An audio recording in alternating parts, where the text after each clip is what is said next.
Olá, tudo bem, professor, professora? Olá, Maristela, tudo certo?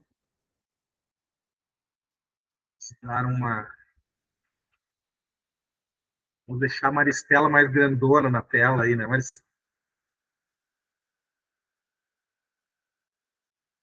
Sejam todos bem-vindos, então, mais esse belíssimo encontro, como foram os outros.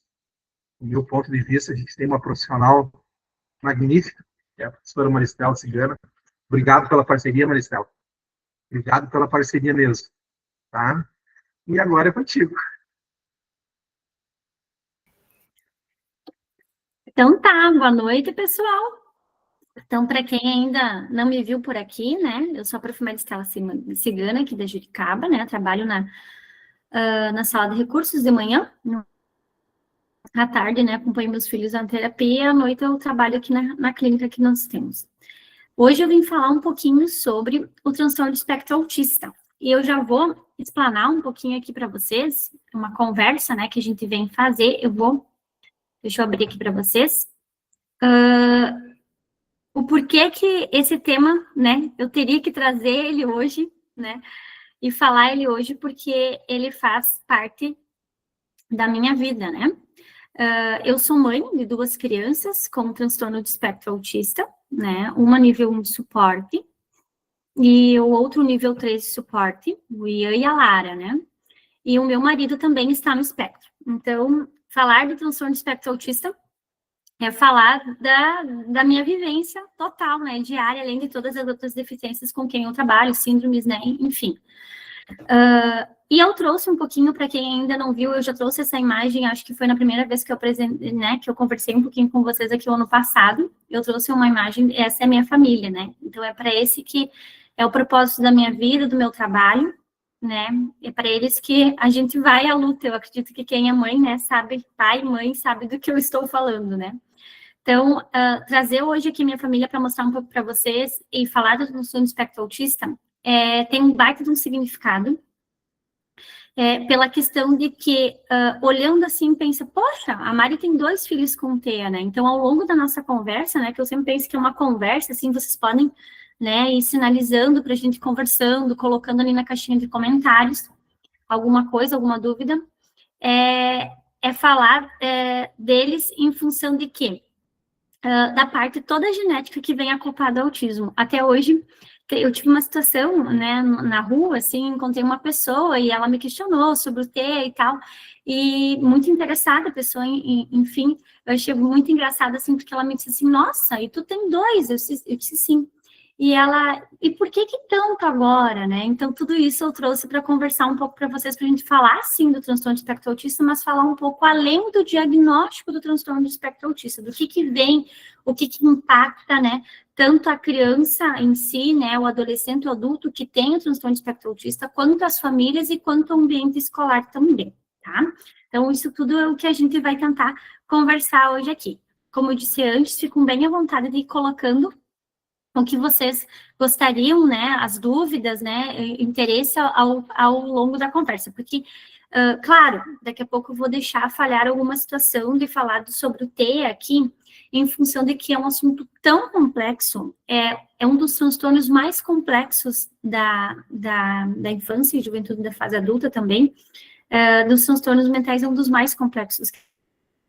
Eu vou dar uma pincelada um pouco sobre o que é para a gente falar dos impactos e um pouco de questões de manejo também, justo que a gente está falando, né, conversando com professores e que eu sei, estou em sala de aula também, e sei do quanto é a dificuldade, muitas vezes as barreiras que a gente encontra para trabalhar com os nossos alunos com o transtorno de espectro autista, né?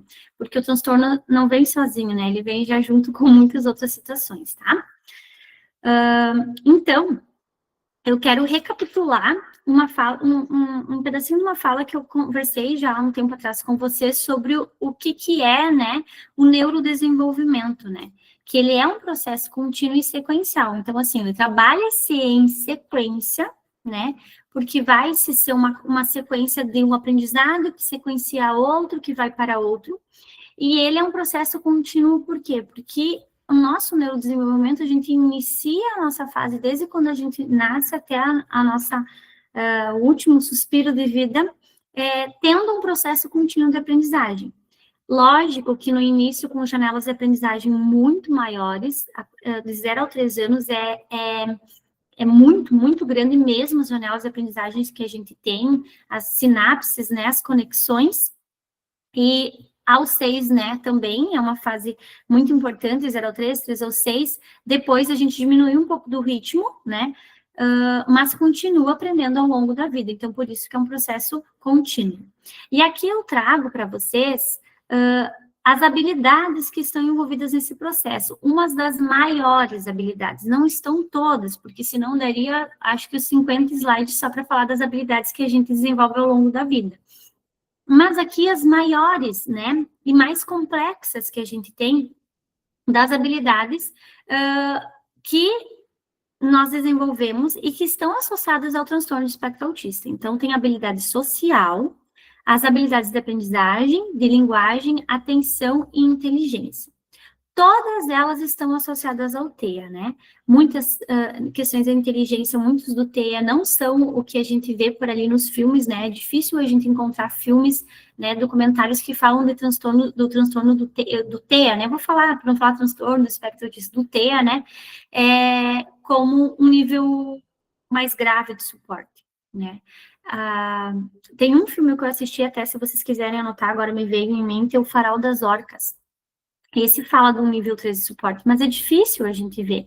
Geralmente é aquele que fala do nível 1 de suporte, que antigamente, até a nova nomenclatura agora, é nível 1 de suporte, mas anteriormente a gente chamava de síndrome de Asperger, né? E maioria do T, a grande maioria, se não uma grande parcela, estão associadas com baixo QI e com deficiência intelectual associada. Então, aqui já há uma perca considerável, não só da criança, o adolescente, o adulto ter TEA, nem todos está associada à deficiência intelectual, mas a grande maioria, tá? E nessa grande maioria, quando você tem deficiência intelectual, ele acaba sendo uma comorbidade ao transtorno de espectro autista. Então, é afetado muito a área social no TEA, e essa área social, então, ela acaba sendo uma porta para outras conexões. Então, quando a gente está no social com outras pessoas, a gente aprende a olhar, a gente aprende a imitar, a gente aprende muitas outras habilidades. E essa questão social, para muitos que têm transtorno de espectro autista, eles não conseguem, às vezes, iniciar essa conversação, manter essa conversação, observar o que o outro está fazendo, sair do espaço de dentro de casa, socializar num ambiente escolar ou socializar numa pracinha, quem dirá ir numa farmácia ou no mercado, que às vezes é muito difícil, né? Então, ali já também tem uma perca dessa habilidade por estar prejudicada dentro desse processo.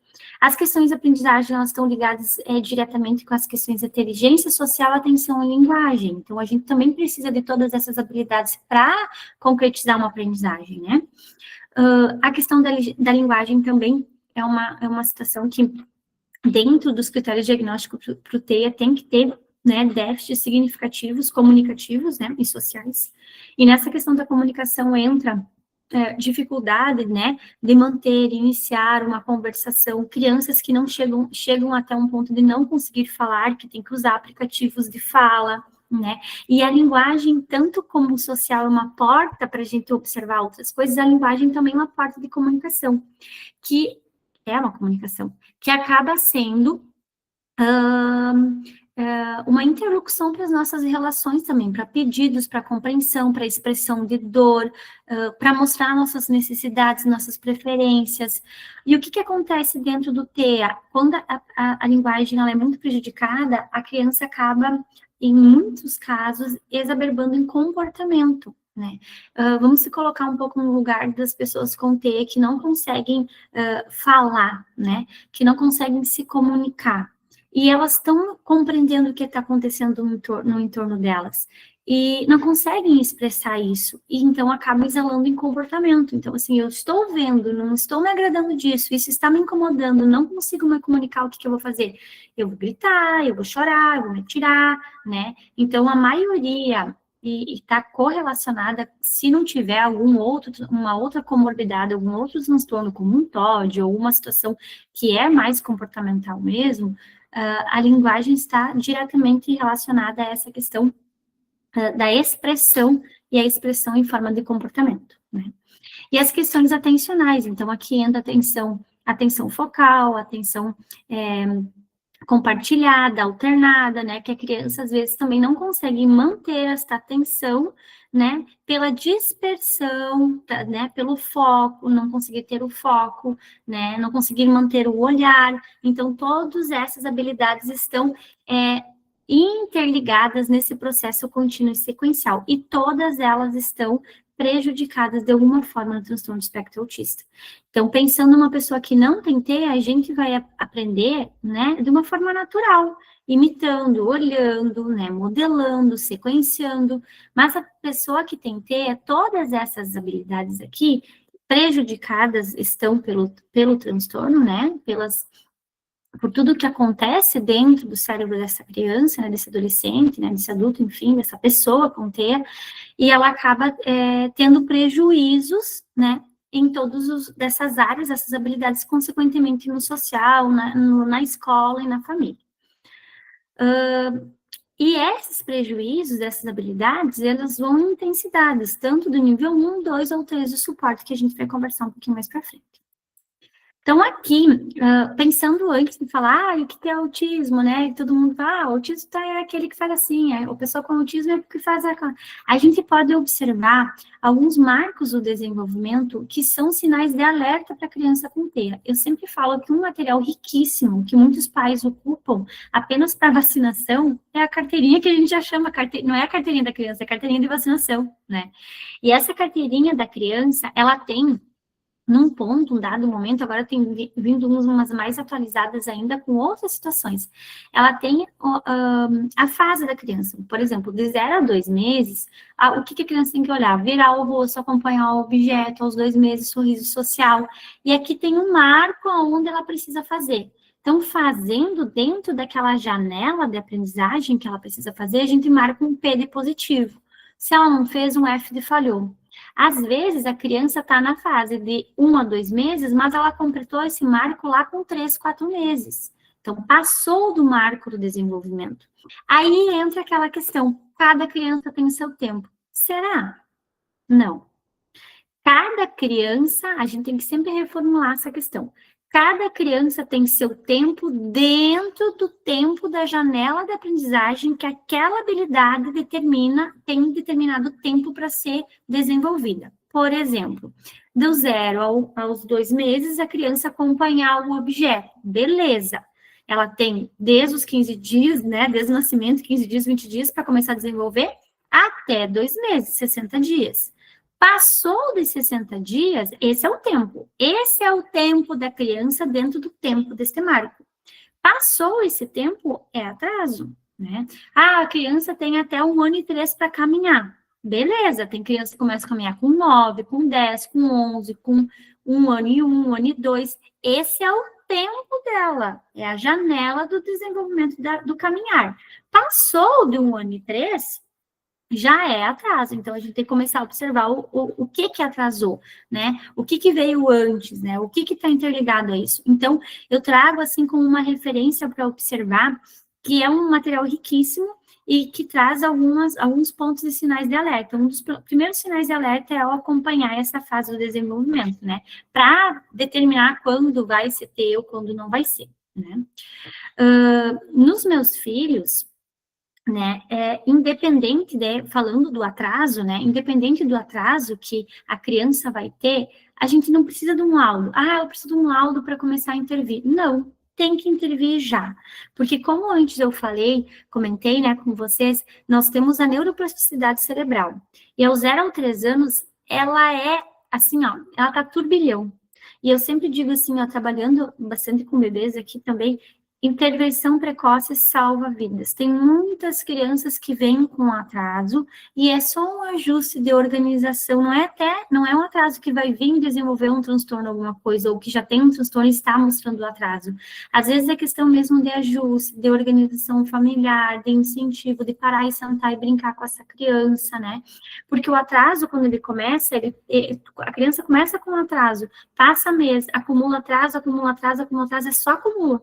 Né? Então, quando a gente começa a intervir, é como se fosse organizar a escadinha para essa criança conseguir subir e se desenvolver, né? Então, não precisa, é um mito, e já trago aqui para vocês, é um mito que precisa de laudo para intervir. Não, não precisa.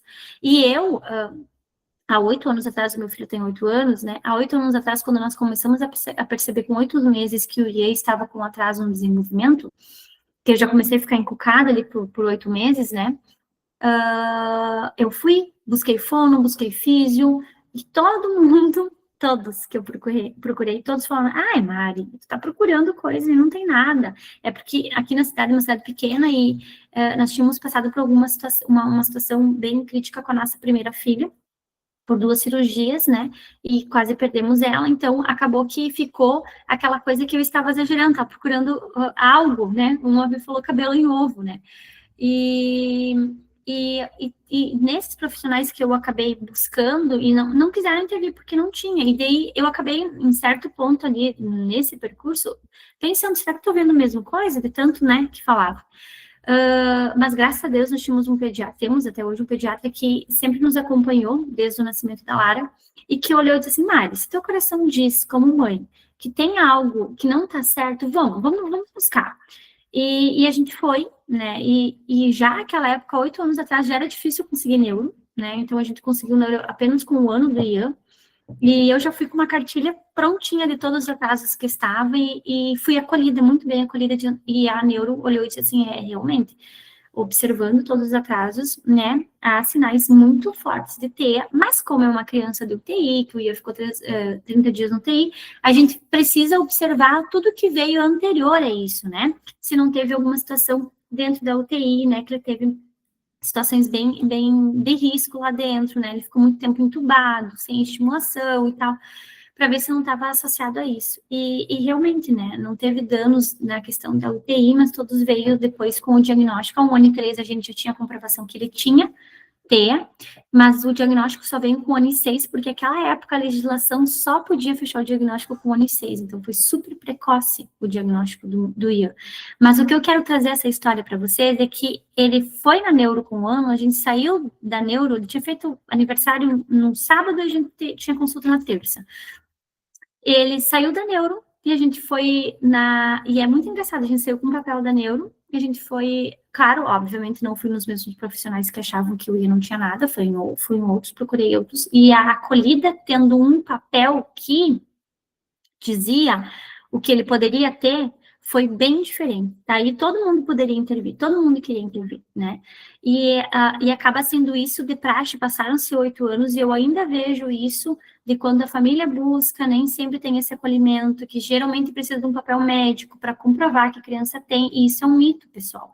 A gente precisa intervir quando tem atraso. Toda criança com atraso não quer dizer que vai ter alguma coisa, mas tendo atraso a gente precisa intervir. Então, passando para a questão do TEA, né? Vamos ver aqui. Sobre o que é o autismo. O autismo, então, é um transtorno do neurodesenvolvimento e ele é de base biológica. Por que de base biológica? Porque tem fatores ambientais, tem fatores hereditários e genéticos. Então, é da biologia, né? Tem 2, antigamente, antes do DSM-5, né, ainda nos critérios do DSM-3, eram 3 itens importantes que a pessoa deveria ter para ter TEA, né. Agora, 2 itens importantes que a pessoa tem que ter para ter TEA. O primeiro é déficits persistentes na comunicação e interação social. Então, na comunicação social, de como essa pessoa vai se portar com os outros, como ela vai chegar, como ela vai comunicar, como ela vai falar, como ela vai se relacionar nessa comunicação, e junto com essa comunicação, a forma de como ela vai interagir nesse ambiente social. Isso não quer dizer que uma pessoa com nível 1 de suporte não vá conseguir interagir, mas ela vai apresentar dificuldades de iniciar essa interação, ou de se manter-se nesse espaço de interação, ou de se ampliar essa interação. Então, aqui, eu estou falando nu e cru, de uma forma muito grossa, o que é o TEA, e depois eu vou esmiuçar para vocês, tá? E o outro que é característico, que não tendo isso, então, assim, ó, ela pode ter, por exemplo, eu tenho muitas características, e na verdade tem uma porcentagem de 25% da população que tem muitas características de TEA, mas não quer dizer que esteja TEA ou esteja no espectro expandido do TEA. Por quê? Porque a gente tem questões sensoriais, questões auditivas, questões sociais, questões do nosso próprio ser e que acabam se confundindo com as questões, né, do diagnóstico. O que acontece? Eu, por exemplo, tenho meus filhos, eu não tenho TEA, não fecho critério diagnóstico para TEA, mas eu tenho situações não tenho, tenho situações sensoriais com etiqueta, não gosto, com alguns cremes, né, com alguns cheiros, isso é peculiar meu, né. Mas para TT, o que eu trago aqui são padrões restritos e repetitivos de interesses e atividades. Por exemplo, focar numa coisa. Eu gosto muito de animais marinhos, eu vou estudar tudo sobre animais marinhos, eu vou saber tudo sobre animais marinhos, né, e esse foco, esse padrão, acabar tendo prejuízo na sua comunicação e interação social com os demais, né? Isso é um fato. Então, eu posso ter crianças e adolescentes com dificuldades sociais e comunicativas, mas se ela não ter esse item aqui, ó, de padrões restritos e interesses repetitivos, não é TEA. Pensando, então, dentro do diagnóstico do TEA, a gente tem, como é que eu vou dizer assim, umas normas, né, manuais e classificações que utilizamos para dizer o porquê que é TEA. Então, anterior a isso, ao DSM-5, né, TR, que é o TR, é o revisado. Nós tínhamos o DSM-5 de 2019 e aqui 2023 que foi o revisado. Esse é o manual, DSM, é o Manual do Diagnóstico Estatísticos dos Transtornos Mentais da Sociedade de Psiquiatria Americana, né? E o CID-11, que era para ser, então, entrado em vigor agora no ano de 2025, e daí deu toda aquela situação, e deixaram mais para frente, mas já médicos já estão utilizando o CID-11, ele é a classificação internacional de doenças da Organização Mundial de Saúde, né? O médico pode fechar o diagnóstico tanto no DSM quanto no CID, não tem problema de qual for. O que muda é a nomenclatura. No DSM, ele vai estar como o código 299.00, e daí vai esmiuçar, né? Esse vai ser o código para o autismo no DSM.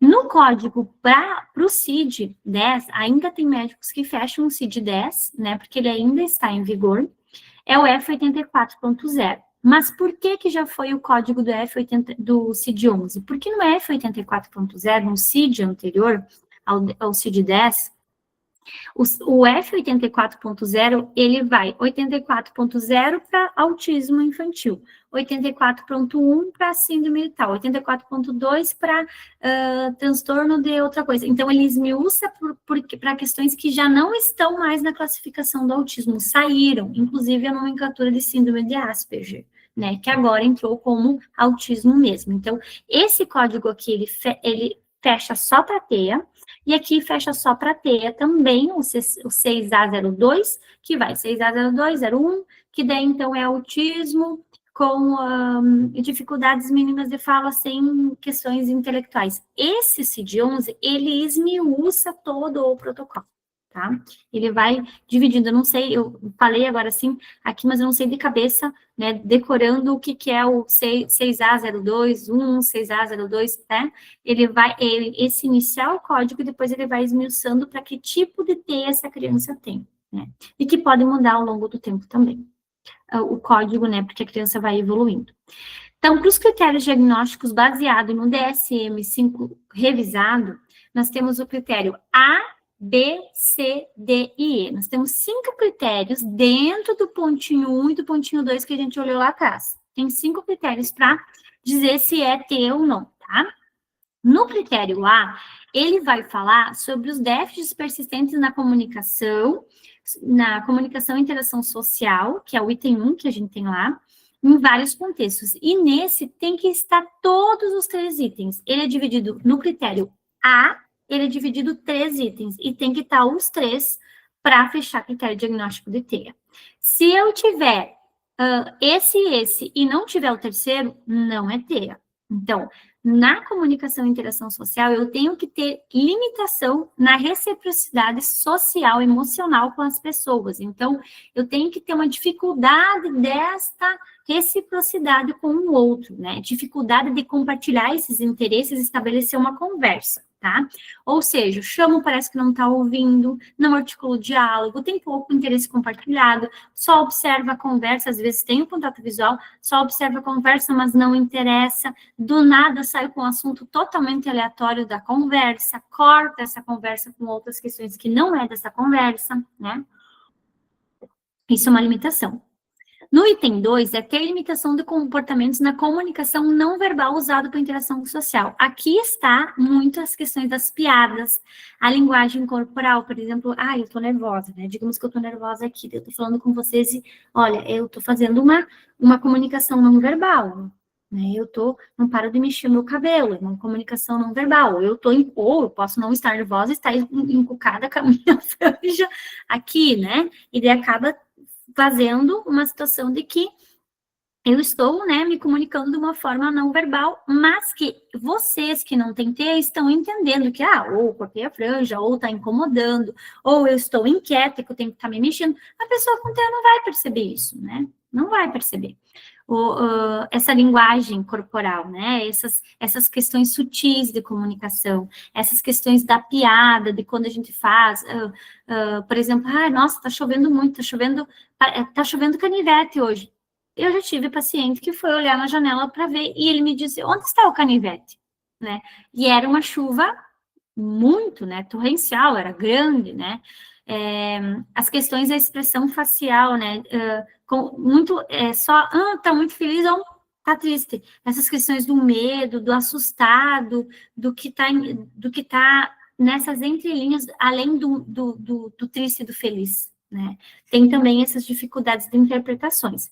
Dependendo do nível de suporte, aumenta a complexidade e a dificuldade, e essa limitação ela vai estar sempre associada ao nível de suporte dessa pessoa.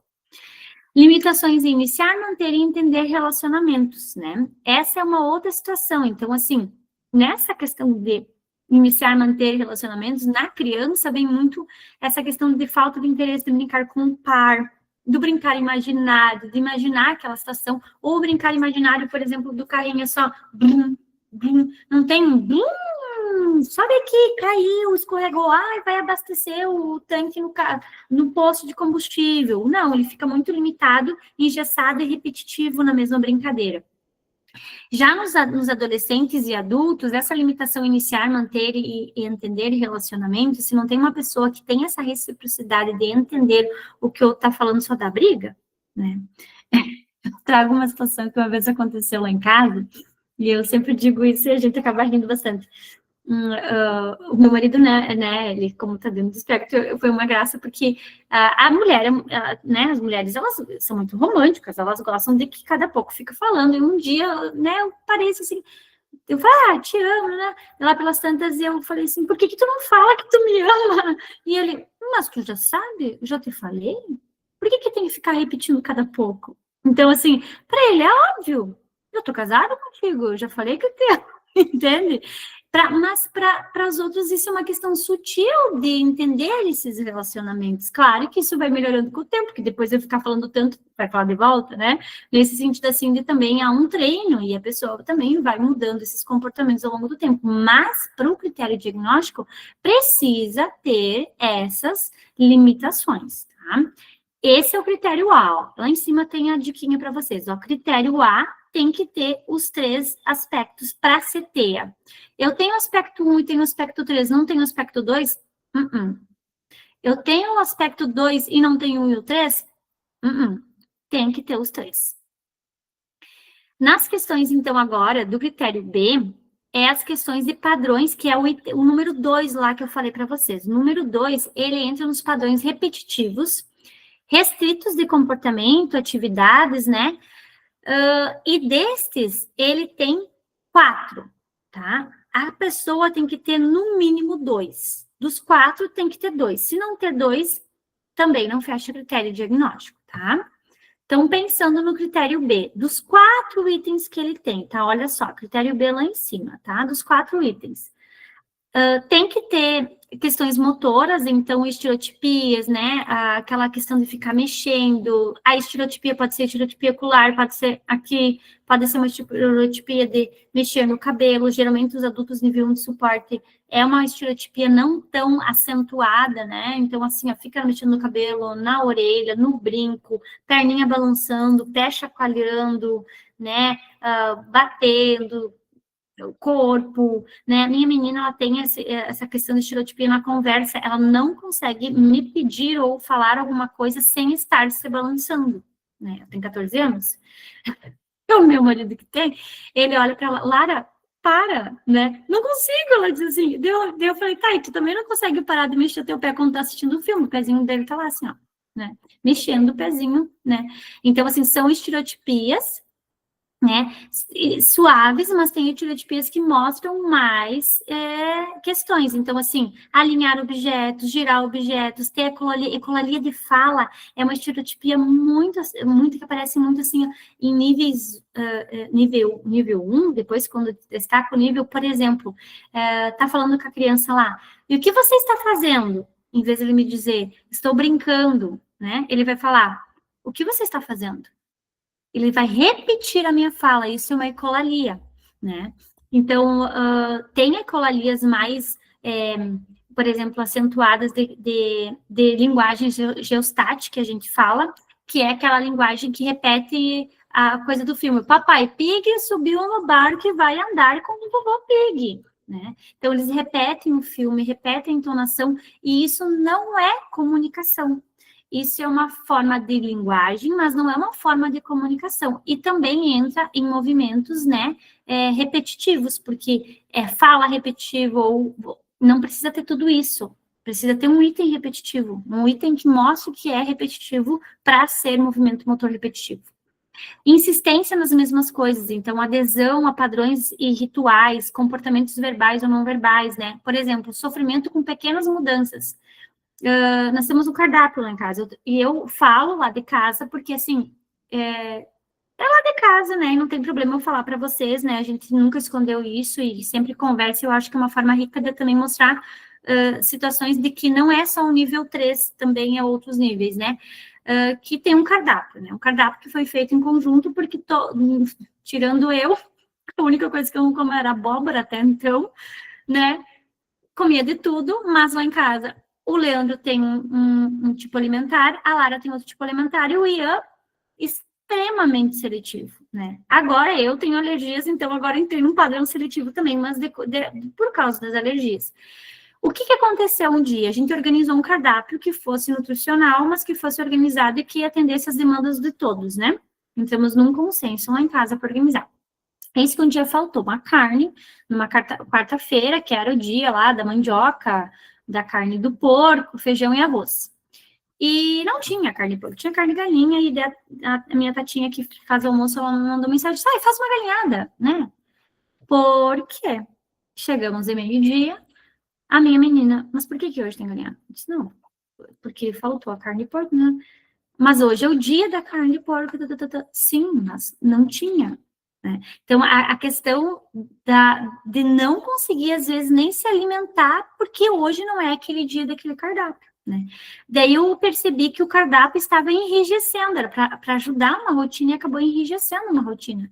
Não, agora vai fazer o que tem de comida. Se hoje vai ter carne de porco, vai ter carne de porco. Se amanhã tem carne de gado para fazer, vai ser carne de gado. Não vai ter um padrão estipulado naquele dia para não enrijecer também aquela rotina, que para ela trazia conforto, mas ao mesmo tempo ela não estava abrindo espaços para outro tipo de alimentação.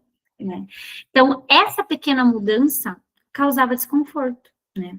Essa insistência nas mesmas coisas, às vezes usar a mesma roupa, gostar muito da mesma roupa, a mesma roupa todo santo dia, né?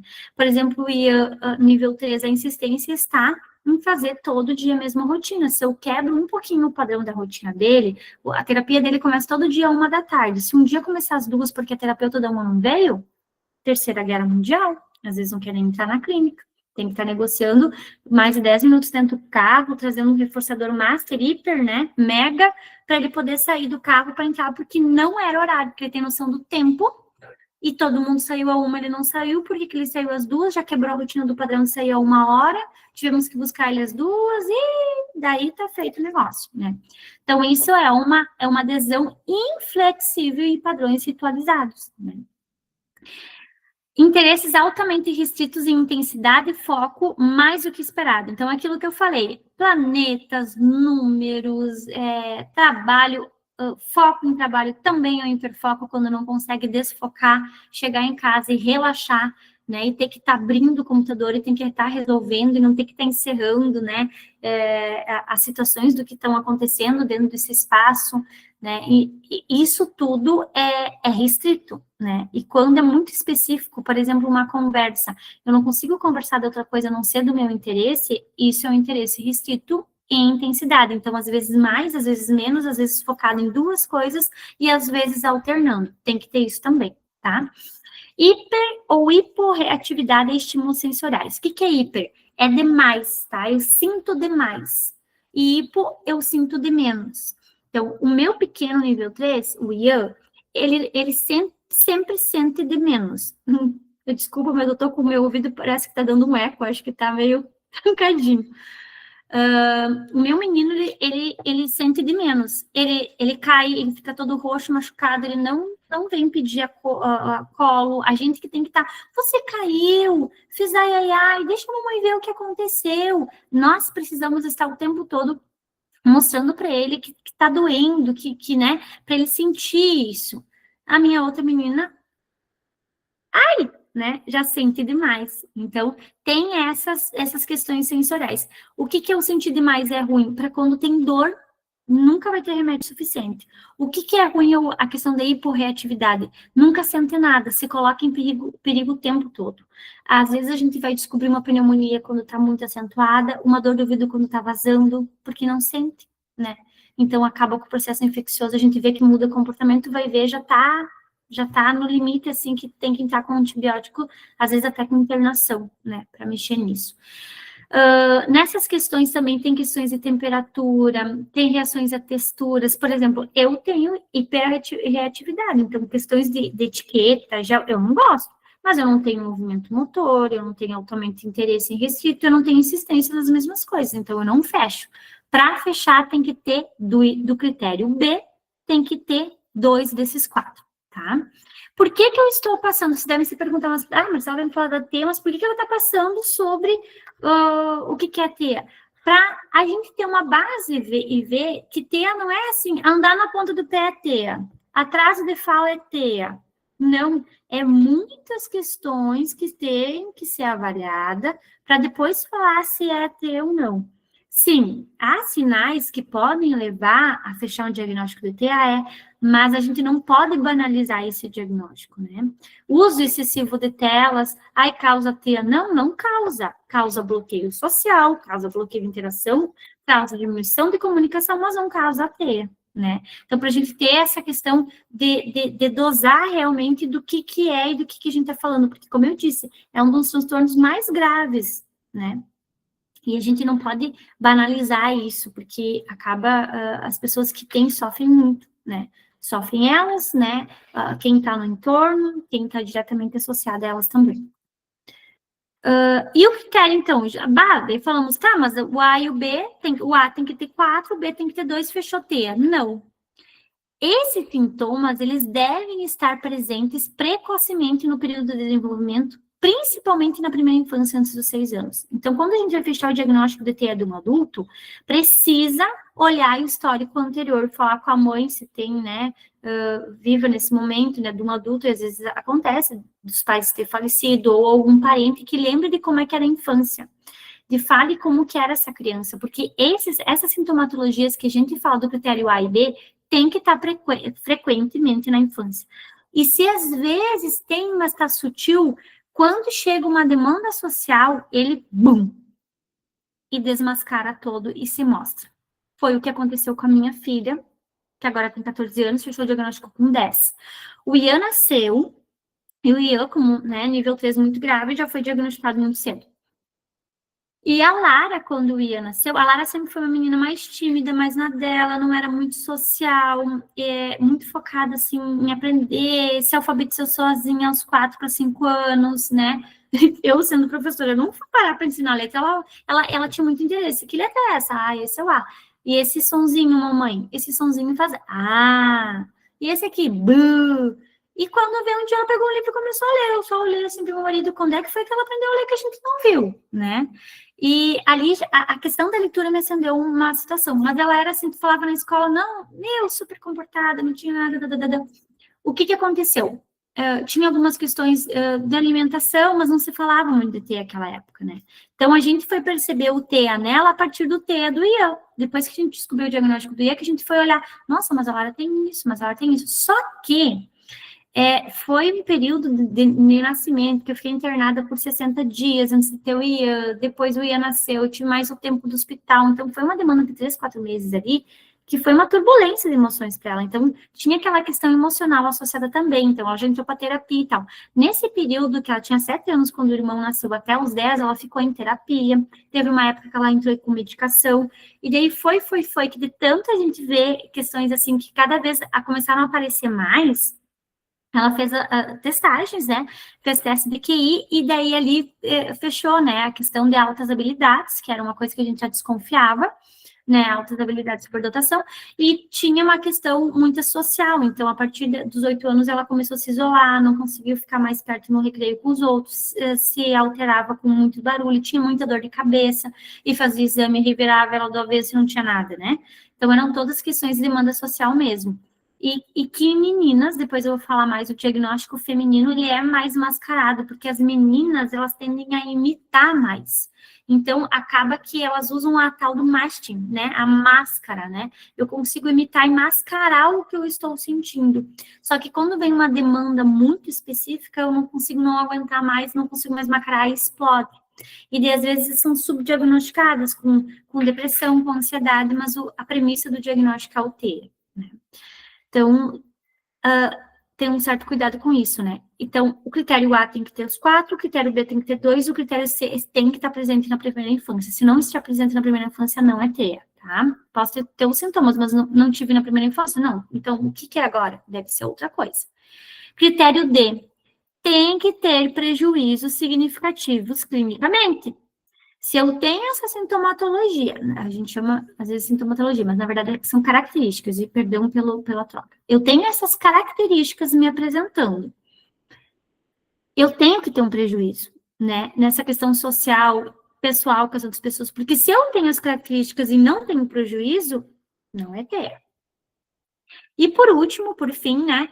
Esse critério E, ele não pode ser explicado por outro transtorno, né?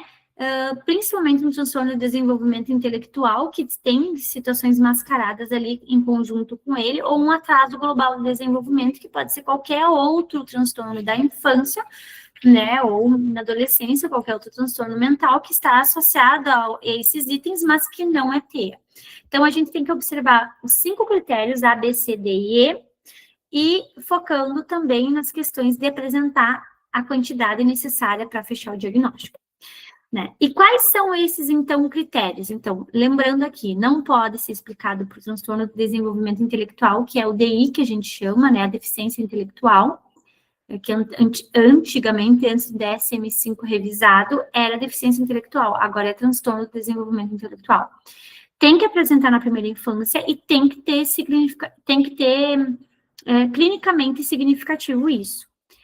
O que são diagnósticos diferenciais? Olha, eu tenho a sintomatologia, mas não explica aqui, porque apresentou mais tarde, não teve na infância, não é tão significativo. O que a gente tem que ver? Diagnósticos diferenciais, para descartar. Então, quando a gente vai fechar um TEA, nunca se fecha só um TEA, eu tenho que descartar outros ou incluir, porque às vezes eu fecho um TEA com TDAH, um TEA com TOD, um TEA com DI, é difícil um TEA nível, um TEA cru, só TEA. Sempre, olha, é difícil muito mesmo.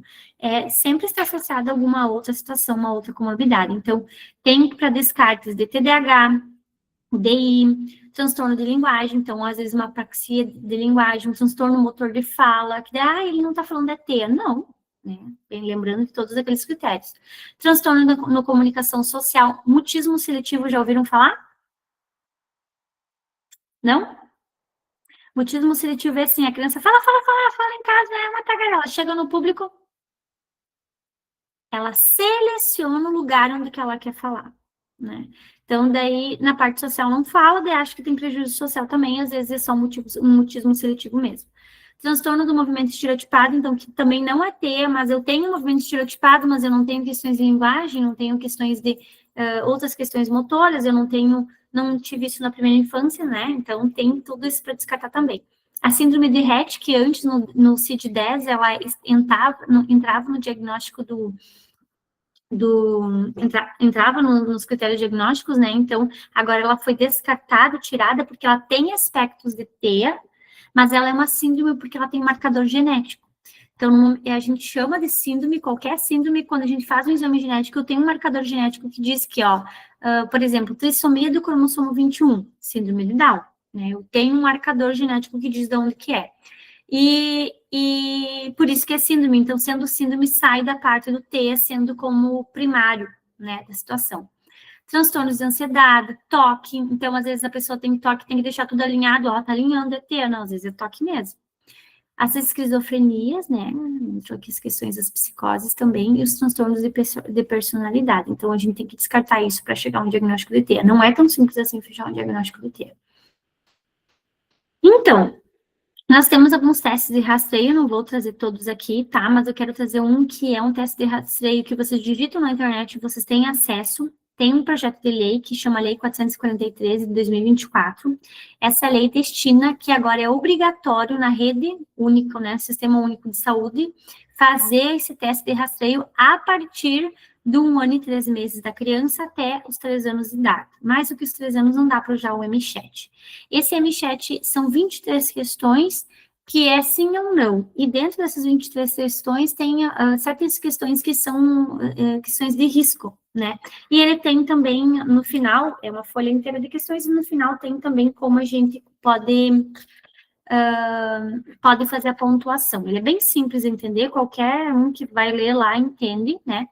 E está agora na rede do SUS para toda criança que faz o acompanhamento, o pediatra fazer isso, né? Inclusive, eu acho que quem tem sistema dentro do sistema do SUS, quem tem sistema, está acoplado dentro do sistema também. Quando uma criança vem com tal idade, já sinaliza para fazer o MChat.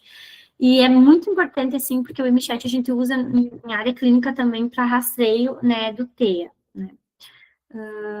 Não só utilizado, né? Nós temos agora um novo rastreio, que é um instrumento proposto de triagem, né, de TEA, que se chama escala do mini TEA. Ela foi desenvolvida com a PAI de Passo Fundo, é uma escala gaúcha, né, usada agora já, aprovada, está inclusive aqui eu trouxe do Cielo, né, que é um dos sites, né, de publicações científicos comprovados, então é eficaz, é verdade que está lá, né, por acreditar na ciência, a gente tem que divulgar a ciência também, né. Essa escala do mini TEA, ela é feita a partir, então, assim, por exemplo, eu uso o MChat até 3, a mini TEA pode ser de 2,5 até os 12 anos, né, e é só marcar ponto, sim ou não, se faz é 1 ponto, se não faz é 0, e é por pontuação, né, e tenho a base média de pontuação para determinar risco ou não. A gente não existe um teste, né, isso é importante eu falar assim, ó, vocês já estão vendo a palavra aqui, ó, rastreio, tá, é de rastreio, de rastrear, não está dizendo que tem TEA. A única pessoa que pode afirmar que a criança, adolescente ou adulto tem TEA é o médico. Nós podemos fazer testes de rastreio para observar as questões comportamentais, as características que ela vem apresentando no ambiente social, familiar, questões emocionais, mas a gente nunca determina que a criança vai ter ou não, tá? A gente dá instrumentos para quando o médico for ver a nossa avaliação, poder ver se sim, ela cabe dentro do espectro do TEA ou não. Outra coisa, não tem nenhum exame que vá fazer, que vá mostrar. Ah, ele vai fazer um exame da cabeça, né? Eu já ouvi falar. O exame da cabeça, vai fazer um mapeamento, vai fazer um eletro, vai fazer uma ressonância, vai fazer uma tomografia, para mostrar se tem TEA. Não, não vai mostrar. Vai fazer exame de sangue? Não, não vai mostrar, tá? Esses exames, às vezes, o médico pede para descarte de uma, por exemplo, ressonância para uma anomalia cerebral, uma tomografia para ver se tem alguma outra situação, um mapeamento para ver se tem epilepsia, para descarte de outras situações que podem estar junto ou ser o causador das características, né? E não ser TEA. Eu já tive uma criança que foi diagnosticada com TEA pelas características e depois, 3 anos depois, foi fazer uma ressonância magnética cerebral e apareceu questões cerebrais de massa cinzenta e tal, bem nas áreas que é o social e a linguagem, e a criança, então, tem deficiência intelectual e não era TEA, era uma questão realmente né, orgânica, mostrado no exame. Então, assim, para fechar, o que é o TEA, né? A base é isso aqui. Ter déficit de comunicação e interação, né? A questão de reciprocidade, comunicação e relacionamentos. E comportamentos restritivos e interesses restritos. Questões de fala, questões de rotina, interesse, alteração sensorial e outras coisas que a gente já conversou lá. Quero pedir para vocês. Eu quando começo a falar, parece ser uma metralhadora de palavras, né? Quero dar uma pausa aqui e pedir para vocês. Há alguma dúvida até aqui? Querem levantar a mão, perguntar alguma coisa? Eu consigo acompanhar aqui pelos... Opa, eu ativei a legenda, desculpa. Pelas mensagens. Alguma coisa que vocês queiram perguntar até aqui? Alguma dúvida? Posso seguir? Sim? Então, tudo quietinho. Vou seguir. Então, vamos lá. Agora, vamos para os níveis de suporte, tá? Qualquer coisa, vão apertando aí, que eu vou respondendo para vocês, tá? Ou se eu não ver, o Rui abre aí a chamada e me chama. Níveis de suporte, então. Por que a gente não chama mais de gravidade? Ah, ele é grau 1, ah, ele é grau 3, ah, ele é não sei o quê. Não. Ele é nível de suporte 1, ele é nível de suporte 2, ele é nível de suporte 3. Não tem mais a nomenclatura de grau. Da mesma forma que não tem a síndrome de Asperger, não tem mais a nomenclatura de grau. É níveis. Então, o nível 1 é o nível que antigamente a gente chamava de leve, tá? Que de leve não tem nada. Nível 1, ele exige um apoio. Então, em torno de 49 a 55 da população, ou até mais agora, com os novos estudos, estão dentro as pessoas que têm TEA, né, as diagnosticadas com TEA, estão dentro do nível 1 de suporte.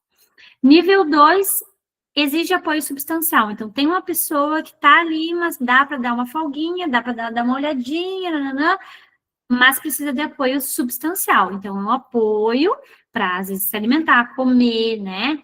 Tá ali, solicitar alguma demanda. Entre 30% e 37% da população. Nível 3 exige apoio muito substancial. Então, digamos que é o meu pequeno. Eu tenho uns vídeos aqui, espero que rode, que não tranque. Vocês vão conhecer um pouquinho ele. Esse exige um apoio substancial. O que é um apoio substancial? É o apoio total, é como se você tivesse um bebê com 10, 12, 15 ou 20 anos, 30 anos em casa. Você fica, enquanto mãe e pai, totalmente em vigília e alerta, né? Tu tem que estar o tempo todo, ele se põe em risco o tempo todo, né? Se você cochilar, já fez uma arte, já se colocou em risco, já saiu pelado pela casa, já entrou dentro do vaso sanitário, mexeu no tanque, mexeu no lixo, ligou alguma coisa na tomada. É como se tivesse um bebê o tempo todo. Então, bebês a gente não deixa desassistido. É pensar, é essa analogia, mais ou menos, tá? No nível 2 de suporte, a gente pensa como um nível daquela pessoa que vai necessitar um suporte, mas eu posso deixar um pouquinho assim, tá? E esse apoio, né, que a gente fala, é o apoio realmente de ter alguém do lado ali, né? O apoio de alguém vigilante nesse espaço, né? e precisa ter esse nível de apoio para ser TEA, né? Esse nível de suporte. Precisa ter esse apoio, né? Dentro desses níveis também, a gente fala um pouquinho, deixa eu ver aqui, que eu apertei, mas eu acho que tá meio demorado no computador. Deixa eu apertar de novo. Quando ele vai mais uma vez. Foi mais uma vez.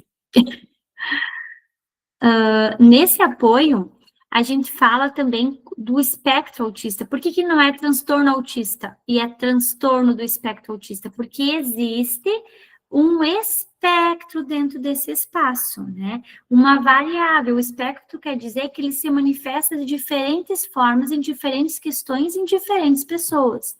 Eu nunca até hoje achei uma pessoa, e olha que eu trabalho com pessoas com T, que já trabalhei ao longo do meu tempo de serviço, já estou quase 20 anos na área. Não tem nenhum igual. Não tem. Eu posso ter características semelhantes, mas não tem nenhum T igual ao outro, né? Porque depende, nesse espectro, tem uma variação de fatores, né?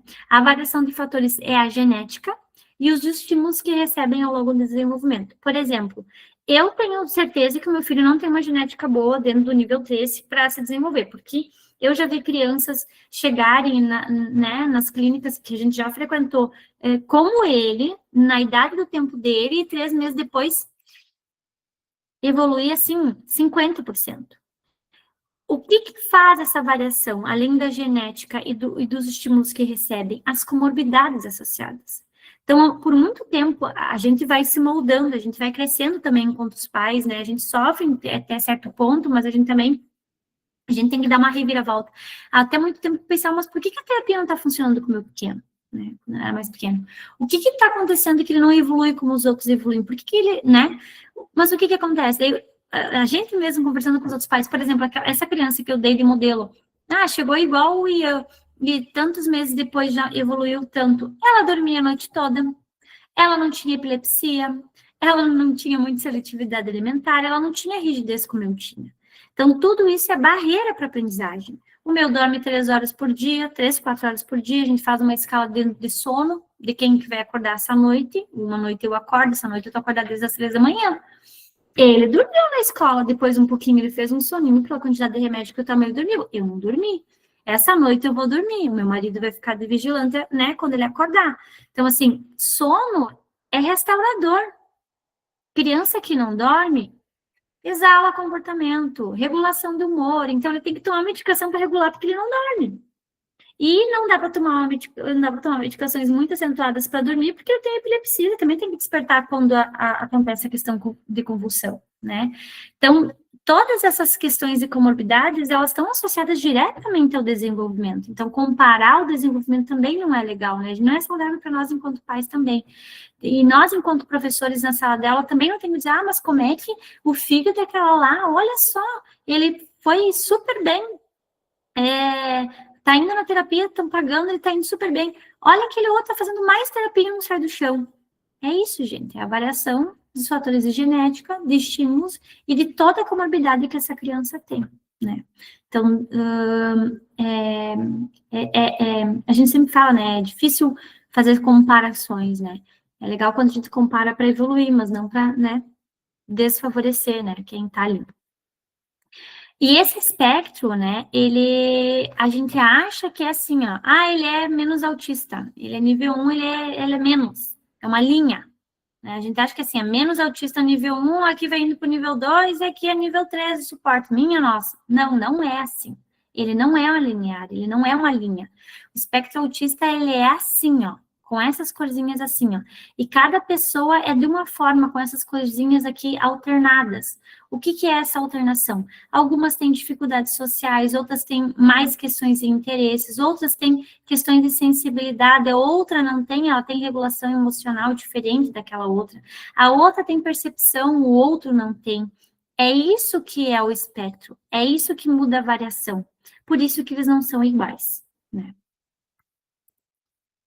Então, é nesse sentido que eu queria trazer para vocês. E um novo, né, prevalência de TEA, né, que saiu do CDC agora de 2025, lembrando que de 2025 ele deixa eu olhar aqui para mim, de 2023, é sempre de 2 anos anterior. Saiu a publicação dos Estados Unidos, do CDC, né, do Centro de Controle de Doenças dos Estados Unidos, que é o órgão que a gente acaba se baseando na questão, né, a cada 31 crianças que nascem, uma tem transtorno de espectro autista. Só que isso são dados de 2021. Daqui, né, ano que vem, nós vamos ter de 2023, desculpa. Ano que vem, nós vamos ter de 2024. Então, nós vamos estar em 2023, tendo 2024, e nós estamos em 2025, né? Então, e daí todo mundo fala, olha só, aqui eu vou dizendo que meu filho nasceu aqui, ó, onde que era 1/68. Então, quando a gente acabou publicando e divulgando, meu Deus, o filho da Mari tem TEA, parece que ninguém conhecia que tinha autismo aqui na cidade. E eu abri as portas assim, para falar, né, e tal. Por quê? Porque todos os TEAs que eles conheciam, a grande maioria estava dentro da APAE. E para a questão social, para tu dizer que a criança tem, ninguém falava, todo mundo, né, as pessoas às vezes escondem essas questões, né, pela dificuldade, não é por vergonha, pessoal, é por dificuldade, às vezes não dá para querer sair.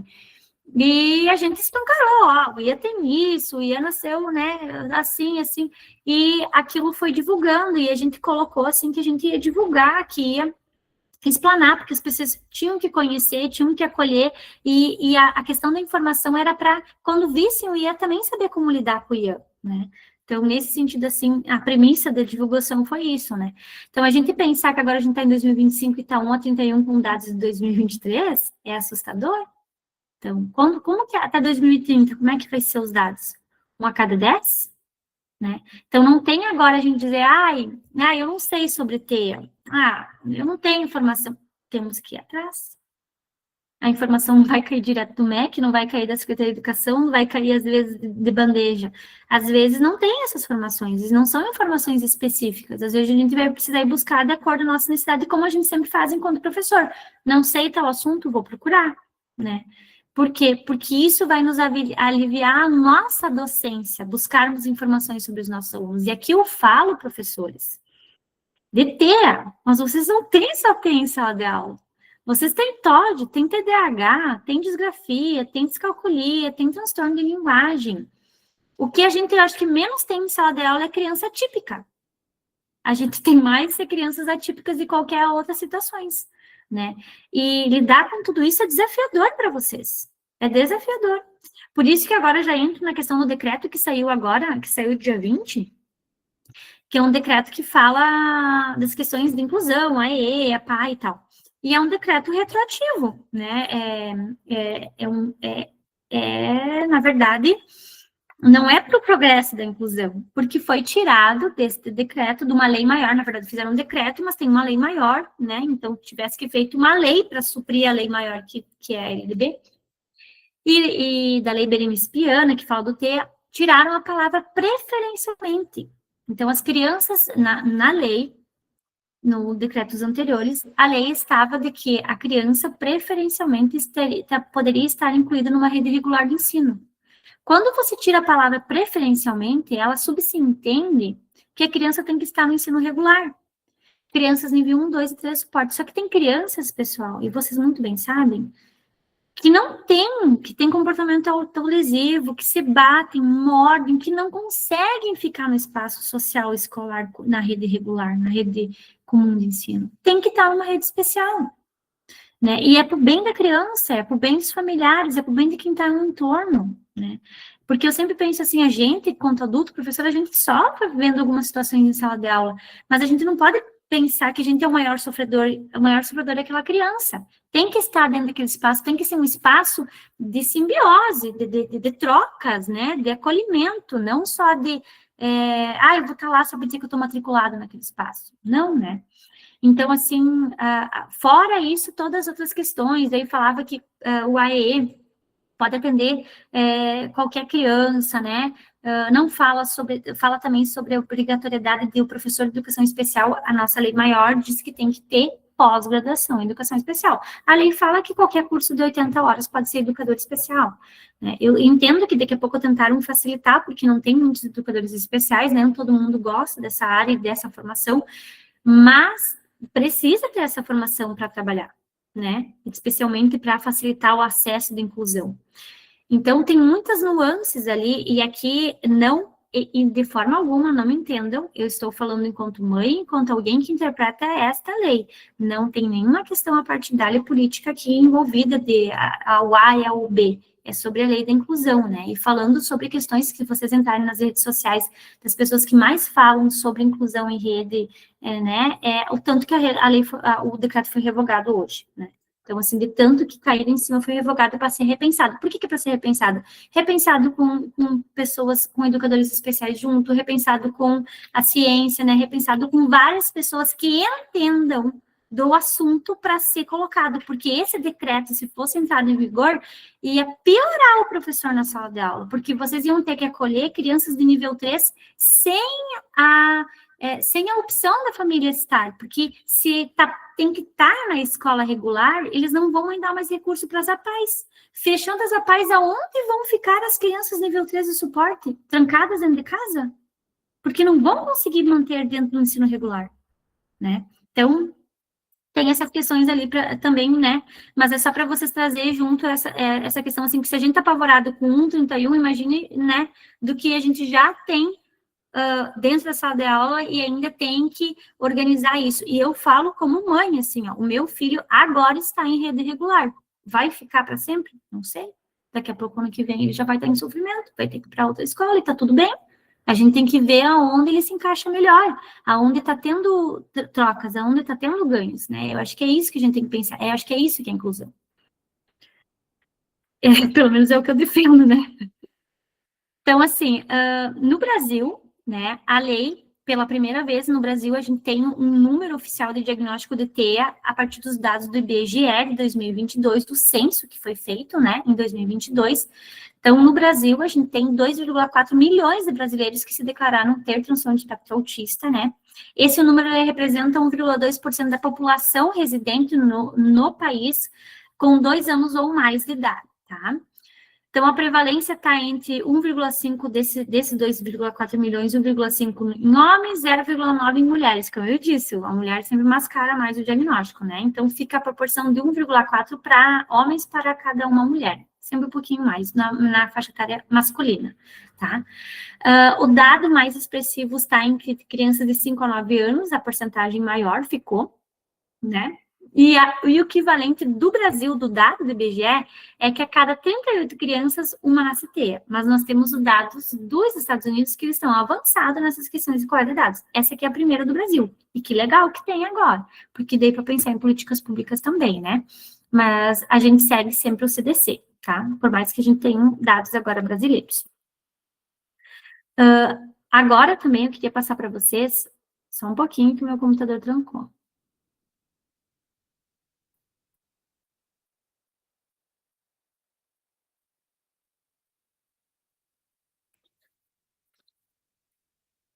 Estão me vendo, me enxergando? Acho que deu um tchutchu aqui na internet, me trancou. Eu fiquei assim, ó. Então, vamos lá. Fatores, né, de contribuição. O que a gente fala? Não tem algo que diga assim, faz isso é TEA. Não, a gente tem fatores de contribuição para o transtorno de espectro autista. Então, vamos lá, pessoal. Para quem acha que TEA é porque a mãe deixou a janela aberta, a criança tomou um susto, passou frio. Ou a mãe, naquela época, em 1964, era uma mãe geladeira, muito fria, não conversava com a criança, então ela virou autista. Não. Criança é TEA por fatores genéticos, mais genéticos do que ambientais. Então, tem uma reportagem, um estudo publicado pela JAMA Psiquiatria, de 2019, que publicou que 97% a 99% dos casos do TEA é genético, ou seja, está na genética do pai, da mãe, da bisavó, da tia, né? Que nem lá em casa. Tem do lado do meu marido, tem do lado da família do meu marido, tem do lado da família da minha mãe, tem do lado da família do meu pai. Como é que meus filhos vão ser? Eu tenho uma irmã que tem 2 filhos e não tem TEA, nem características nela, nem nos filhos dela. O meu veio do lado do meu esposo e do meu e, né, fechou aí. Desses 97 a 99% de genética, 81% é hereditário. Ou seja, o que é hereditário? Vem da genética de passada de pai para filho, tá? Agora, 1 a 3% é provocado em fatores intrauterinos ambientais na 6ª ou 8ª semana de gestação, quando a gente às vezes nem sabe que está grávida. Então, são questões de fatores ambientais, né, no cérebro do feto, no desenvolvimento do feto, entre a 6ª e 8ª semana de gestação. Então, assim, ó, eu fiz alguma coisa com meu filho até? Não, né? Tem todas essas características. Um estudo da TISMO, né, que é o laboratório lá do MOTRE, eles já encontraram 102 genes ligados ao TEA, não quer dizer que são do TEA, eles estão ligados ao TEA. Por que que são ligados? Porque não tem um marcador genético. Se tivesse um marcador genético, seria síndrome, né? Não seria transtorno. Então, por isso que a gente tem marcadores genéticos, mas não tem nenhum específico. Tem que ter tal alelo, de tal braço, de tal cromossomo ligado a não sei o que para ser TEA. Não se tem isso ainda. Pode ser que achem, pode ser que não, né? Então, assim, nós temos o modelo do copo, eu trouxe para vocês, porque daí vamos entender um pouquinho por que é genética hereditária, tá? Então, vamos pensar que isso aqui é uma variante, isso que a gente tá falando de genética, tá? Pensar numa variante comum, uma variante rara e fatores ambientais. A variante rara, vamos dizer que pode ser que tenha traços genéticos aqui de TEA. Nós temos um pai aqui sem autismo e uma mãe sem autismo, tá? Vamos pensar numa família que ninguém tem TEA. Como é que uma filha foi ter TEA? Então, vamos pensar. Eu trago, na minha questão de pai, genética da minha mãe e do meu pai. Da minha mãe e do meu pai tem parte paterna, né? Tataravô, eu trago na minha genética. E junto com a minha genética, o tempo foi mudando, a alimentação muda, fator ambiental muda, a minha genética também vai mudando, né? Então, por isso que eu tenho questões de variantes e tenho fatores ambientais, porque o ambiente muda ao longo disso, né? Aqui eu tenho a mãe, e a mãe também não tem TEA, mas ela tem a genética da mãe dela, do pai dela, né? E ali vai. E eles tiveram 4 filhos, o filho 1, o filho 2, o filho 3 e o filho 4, tá? Nesses 4 filhos, a primeira criança, ela teve TEA. Como é que eu sei que a criança teve TEA? Aqui nós temos um limite, não sei se vocês estão percebendo, um limite do transtorno de espectro autista, tá? Então, ela recebeu variante comum, recebeu variante ambiental e ele recebeu uma variante rara. Passou dessa tarde aqui, o que aconteceu? Fechou o diagnóstico de TEA. Aí eles tiveram um segundo filho, né? Não teve TEA. Terceira criança, não teve TEA. E são dos mesmos pais. Quarta criança recebeu uma variante rara, que juntou da variante da mãe com o do tataravô e veio, olha, sua mãe tem a variante rara A, e ela trouxe a variante rara E.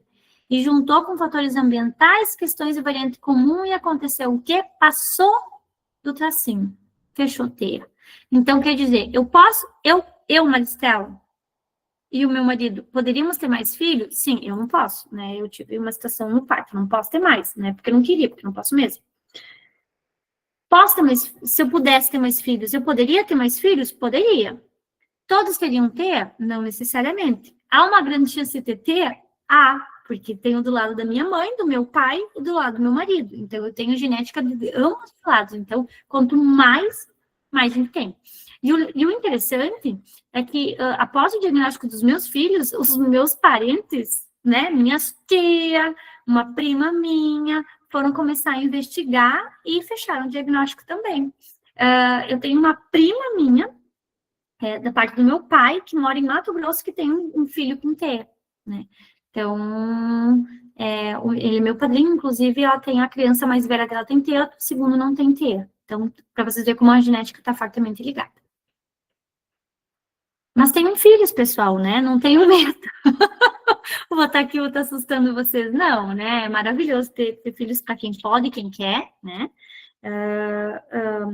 Tem esse risco, tem, né? Mas agora eu acho que a gente também tem mais informações, tem mais busca, a gente pode buscar mais, né, para os nossos filhos, né?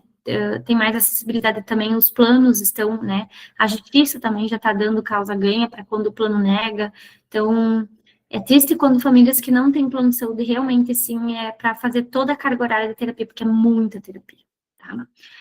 Fatores de risco, então, né? Os pesquisadores têm um aumento real, né? Que a prematuridade, ela é um fator de risco, não é uma causa, é um fator de risco, né? O recém-nascido nascer menos que 1,5 kg. A idade dos pais aqui não é só a idade da mãe, não, é do pai também, que, né, acha, a mãe pode ter filho só até os 40, depois a faixa de risco e tal, aí o pai pode até 80 anos ter filho. Não, acima de 35 anos tem um fator de risco. A adolescência também tem um fator de risco, uma menina engravidar na adolescência, porque tem uma poda neural que existe na adolescência, então também é um fator de risco. Medicações, o ácido valproico, então, usados como antidepressivos, né, e antipiléticos na gestação pela mulher é fator de risco. E intercorrências né, pré-natais, perinatais quando nasce e neonatais, né. Então, tudo isso é fator de risco, né. Aqui eu não tinha os 35 anos, eu tinha prematuridade e eu tive esses fatores de intercorrência sim, mas o que mais pesou foi a questão genética.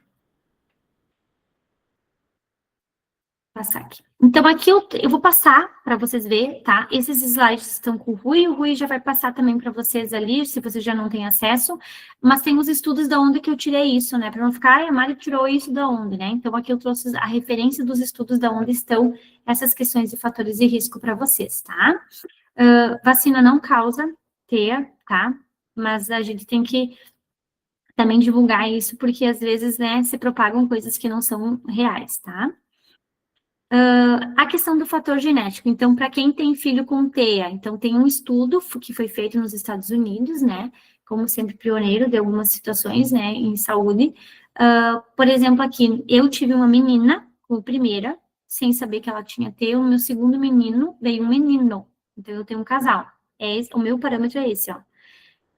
A chance do meu segundo filho ter nascido com TEA era de 17%. Então, aqui, ó, esse é o primeiro filho, esse é o segundo filho. E aqui as chances de ter TEA no segundo filho, tendo o primeiro filho com TEA, tá? Então, se eu tenho o primeiro filho com TEA, qual que é a chance de ter um segundo filho com TEA? Então, aqui tem, se o primeiro é menino, o segundo é menino, cai para 13. A primeira é menina, o segundo é menina, cai para 8. Primeiro um menino e depois uma menina, a chance de cair para 4, tá? E a questão de ter entre irmãos gêmeos aumenta o dobro, né? Tem muitos casos, assim, conheço muitas famílias que têm gêmeos, principalmente de placenta, mesma placenta, acaba tendo TEA. Placenta separada eu já conheço, e também tem placentas separadas, também tem TEA, tá? Mas a maioria dos casos que tem de placentas separadas, um tem, o outro não tem, né? E pela questão da linhança genética que vem vindo também, a gente não tem como determinar isso, né? Aqui é outro estudo que eu trago, né, da taxa de recorrência de autismo em irmãos, né, no segundo, que também é outro para vocês dar uma olhadinha, tá? Eu trago bastante informações para vocês poderem ficar depois manuseando isso para vocês observarem, tá? Como eu já contei, o diagnóstico é muito maior em meninos do que em meninas, tá? A questão do transtorno do DI, né, transtorno do desenvolvimento intelectual, ele está associado a 45 a 60% dos casos de quem tem TEA tem transtorno de desenvolvimento intelectual, mais ou menos 70 a 95 tem questões sensoriais de propriocepção, de equilíbrio, de orientação, de se perder, de questões de reações, né? 20 a 30% das crianças, das pessoas com TEA não são verbais, ou seja, não têm uso de linguagem, não conseguem se comunicar. 20 a 25 tem um retrocesso ou tem um atraso na linguagem, então são porcentagens, né, bastante grandes dentro do espectro. A questão da alimentação tem seletividade alimentar leve, moderada e extrema, né? Tem crianças, por exemplo, o meu menino, ele se alimenta com 5 tipos de alimentação. É o que ele come durante o dia. E tem padrão. A semana da pipoca, pipoca manhã, tarde e noite. Pipoca, já não queira mais, né? A rigidez dentro do padrão alimentar acaba dificultando bastante, tem questões intestinais bastante associadas, né? E aí vai. Estereotipias, então, assim, né, que a gente já comentou lá nas questões do diagnóstico, né, eles vêm por questões de fala, bastante questões rituais, né, e as ecolalias de repetição de palavras também tem bastante crianças com, né, que tem. Uma coisa importante nas estereotipias é que quando a criança está fazendo isso, né, nunca dizer, para, segurar. A estereotipia, pessoal, é algo prazeroso para a pessoa com TEA. Ela faz para se acalmar, para se concentrar. O que a gente tem que evitar é quando a estereotipia, ela é autolesiva. Por exemplo, ela está se balançando para se acalmar, mas ela não está se regulando. E ela vai, ó, bum, ó, daqui a pouco. e bate a cabeça, ou tum, e vem para frente, ou né, ela começa a fazer a estereotipia autorregulatória e quando vê, começa a bater. Isso a gente tem que modular. Mas quando ela não faz mal para ninguém, a gente fecha os olhos e faz de conta que não está enxergando. Porque às vezes é muito mais desconfortável para quem está olhando do que para quem está fazendo. Né? Então, isso é uma coisa importante para dentro do ambiente escolar também. É regulatório. Deixar a criança fazer desde que não é autolesiva, tá? E assim, o TEA nunca vem sozinho. Quando que a gente mexe em medicação? Ah, tem TEA, tem que tomar tal medicação. Não, a gente toma medicação para as comorbidades do TEA. Não tem medicação para autismo, tem medicação para comorbidade. Olha só, aqui tem uma porcentagem, ó. 86% das pessoas que têm TEA têm também TDAH. 80% têm distúrbio do sono. Outros têm 70% de transtorno motor. 40% a 82% têm transtorno de ansiedade. 45% a 60% têm transtorno de deficiência intelectual. 46% têm o TOD. 30% a 77%. E o TOD, gente... Agora eu vou voltar aqui. O TOD. O TOD, às vezes, é mais desafiador que o TEA. E associado ao TEA, senhor. O meu pequeno tem TOD, tem distúrbio do sono, tem epilepsia, tem questões gastrointestinais e tem umas questões motoras. Não tão graves aqui. A maior aqui que atrapalha, a maior que atrapalha é o TOD. Ele nunca ele quer fazer nada. Tu vê, vamos andar de carro? Não. Vamos fazer, nunca, sempre não. Sempre tem que fazer um entorno, não dá pra, o TOD, pessoal, a gente acha, TOD é falta do limite. Não, TOD não dá para bater de frente. Uma criança que não quer fazer tal coisa, e ela sabe o diagnóstico, ela tem TOD associado a uma rigidez do TEA, não vou fazer isso. Tu diz assim, não, você vai fazer sim. Tu bate de frente. O que é o TOD? É um transtorno opositor. No momento que tu bate de frente, ela intensifica e piora, né? Então, a gente sempre vai perder no TOD, se a gente não souber manejar. Então, no TOD, você nunca bate de frente, você vai indo pelas beiradinhas. Eu quero isso. Você quer esse? Que legal! Depois você vai ganhar, primeiro você vai fazer tal coisa. Né? Então, é nesse sentido, assim, que a gente vai modulando as questões do TOD, tá? Epilepsia medicamentoso, né? A questão de distúrbio do sono, a gente ajuda com medicação, mas a gente nem sempre consegue, então, assim vai indo. Além de estar com transtorno do humor e transtorno de conduta, tá? Que está dentro associada ao TEA também. Então, a gente sempre usa a medicação para lidar com as comorbidades associadas. Quanto mais comorbidade, pior o caso, né? Porque tu não lida só com o TEA, com as dificuldades do TEA, que já são imensas. Você lida com todas as outras situações. E a gente falando de lidar com isso, a gente fala do nome, mas a gente está falando de uma criança, a gente está falando de um adolescente, a gente está falando de um adulto, a gente está falando de uma pessoa que tem tudo isso, mas é uma pessoa que está sentindo isso. E como lidar com tudo isso? Né? Isso é bem desafiador. E daí, então, agora eu quero passar para vocês. A minha fala está mais rápida que o meu computador. Eu estou falando e meu computador tá demorando mais para passar as coisas do que a minha fala. Então, olha só. Aqui eu queria trazer para vocês o TEA em meninos, tá? O diagnóstico de meninas, ele ocorre em média 7 anos mais tarde do diagnóstico dos meninos, tá? E geralmente acontece na adolescência para a fase adulta. Meninas com TEA, que é diagnosticado mais cedo, é porque tem um nível de gravidade maior. Geralmente, as mulheres, 33% são diagnosticadas a partir dos 20 anos de idade, né? Por quê? Porque os critérios diagnósticos do TEA foram feitos para a faixa etária masculina. Então, a gravidade, a gente sempre pensa numa gravidade de pensar numa questão masculina mesmo, tá? Mas não quer dizer que isso não se encaixe para a faixa etária feminina, para a faixa etária não, para os critérios femininos, né? A questão é que o feminino ele é muito mais sutil e acaba demorando a fechar o diagnóstico por ter essas sutilidades, né? Nesse meio do caminho. Então, o quanto é importante a gente ver esses mascaramentos femininos que se tem para fechar o diagnóstico. Eu conheço muitas pessoas que fecharam o diagnóstico na vida adulta. E, pessoal, eu falo por experiência própria, né, do entendimento. Meu marido fechou na fase adulta, porque meu marido, o neuro, chegou e disse assim, depois de tantas consultas, ele falou, né, não precisa te dar um laudo, né, Leandro, sabe que tu né? Tem. Nível 1, mas, né, nível 1, mas com certas dificuldades em certas situações, né, que sofre também. E eu vejo mais sofredor nesses casos, às vezes ele dá com as questões do que acontece com as crianças, que também ele tem dificuldade, né. Então, o quanto o suporte é importante, né. E no caso da minha menina, né, o quanto ela mascarou também, e o quanto foi libertador ela saber, porque às vezes eu dizia assim, filha, tu tá botando a mesma roupa, tu botou essa roupa ontem. Ah, mãe, mas eu gostei. Agora que ela sabe, e a gente explica muito bem sobre o que é, eu falo, isso é rigidez, Lara. Você está sendo rígida, tu não tá flexibilizando. Eu falo os termos dela.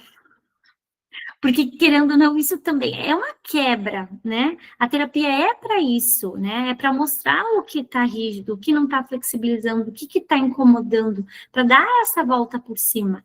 Não é para se tornar comum, para se tornar igual à faixa etária comum, para se tornar igual aos outros. É para saber lidar com essas situações, é para perceber essas questões sutis, né?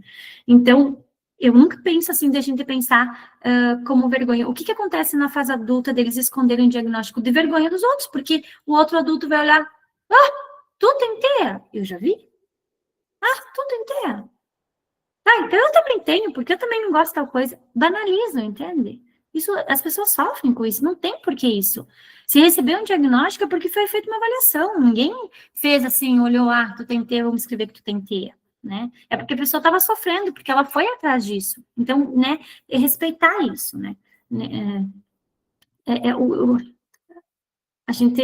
A sociedade cresce, né? As pessoas vão mudando e o que mais a gente pouco vê nesse círculo é a questão empática, né? Então, isso acaba sendo complicado para quem tem. E o desafio, né, desse mascaramento, dessa camuflagem, né, é isso tudo que eu falei dos critérios, né, que foram feitos historicamente, para predominância masculina. Então, acaba, a menina, ela não externaliza tanto essas questões de agressividade, então acaba internalizando mais e acaba se fechando mais para isso. E agora eu peço para vocês, assim, e o que vocês sabem das famílias, né? O que as famílias sofrem com isso? O que vocês, enquanto professores, percebem das famílias? Eu acredito que vocês têm várias e várias famílias, né, que vocês conhecem, né? É fácil lidar com as famílias? Podem me levantar a mãozinha e escrever ali.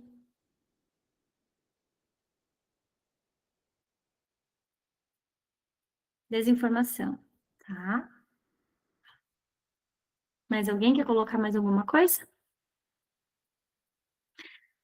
Eu, assim, ele tem alguns pontos que eu já comentei aqui em outras falas, assim, pensando em famílias, assim, há uma sobrecarga emocional com a descoberta do diagnóstico.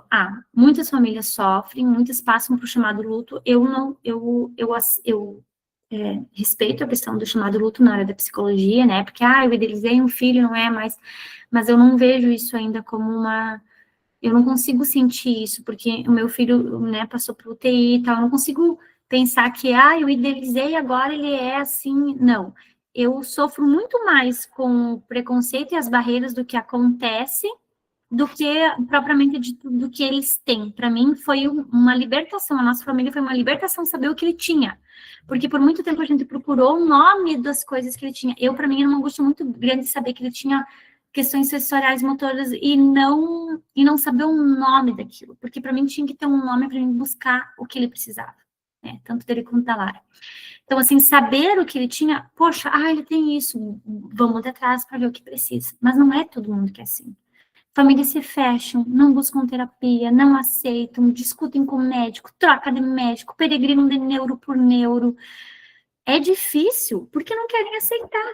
Porque com o aceite disso, do diagnóstico, vem também a questão de que eu tenho que fazer alguma coisa com essa informação que eu tenho, né?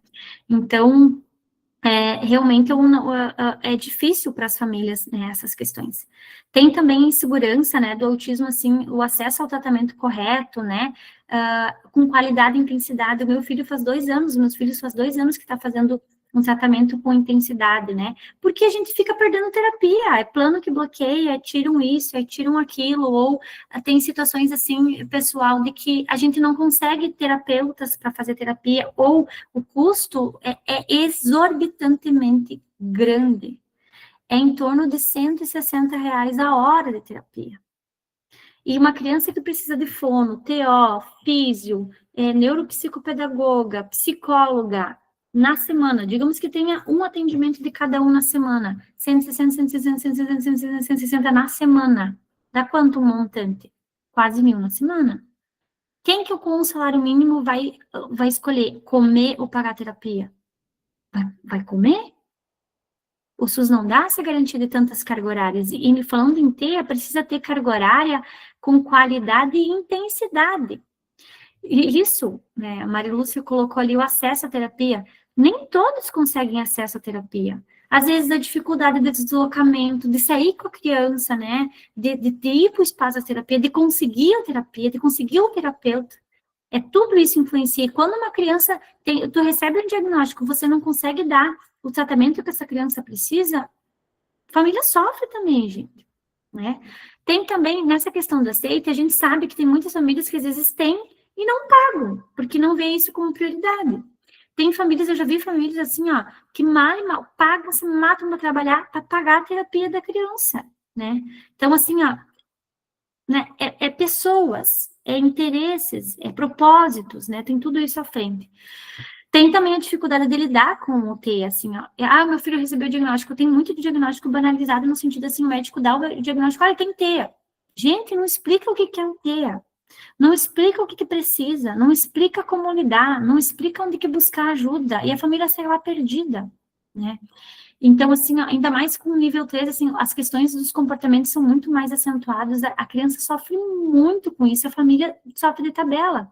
Às vezes a família quer ajudar, acaba reforçando o comportamento, intensifica, piora, tá?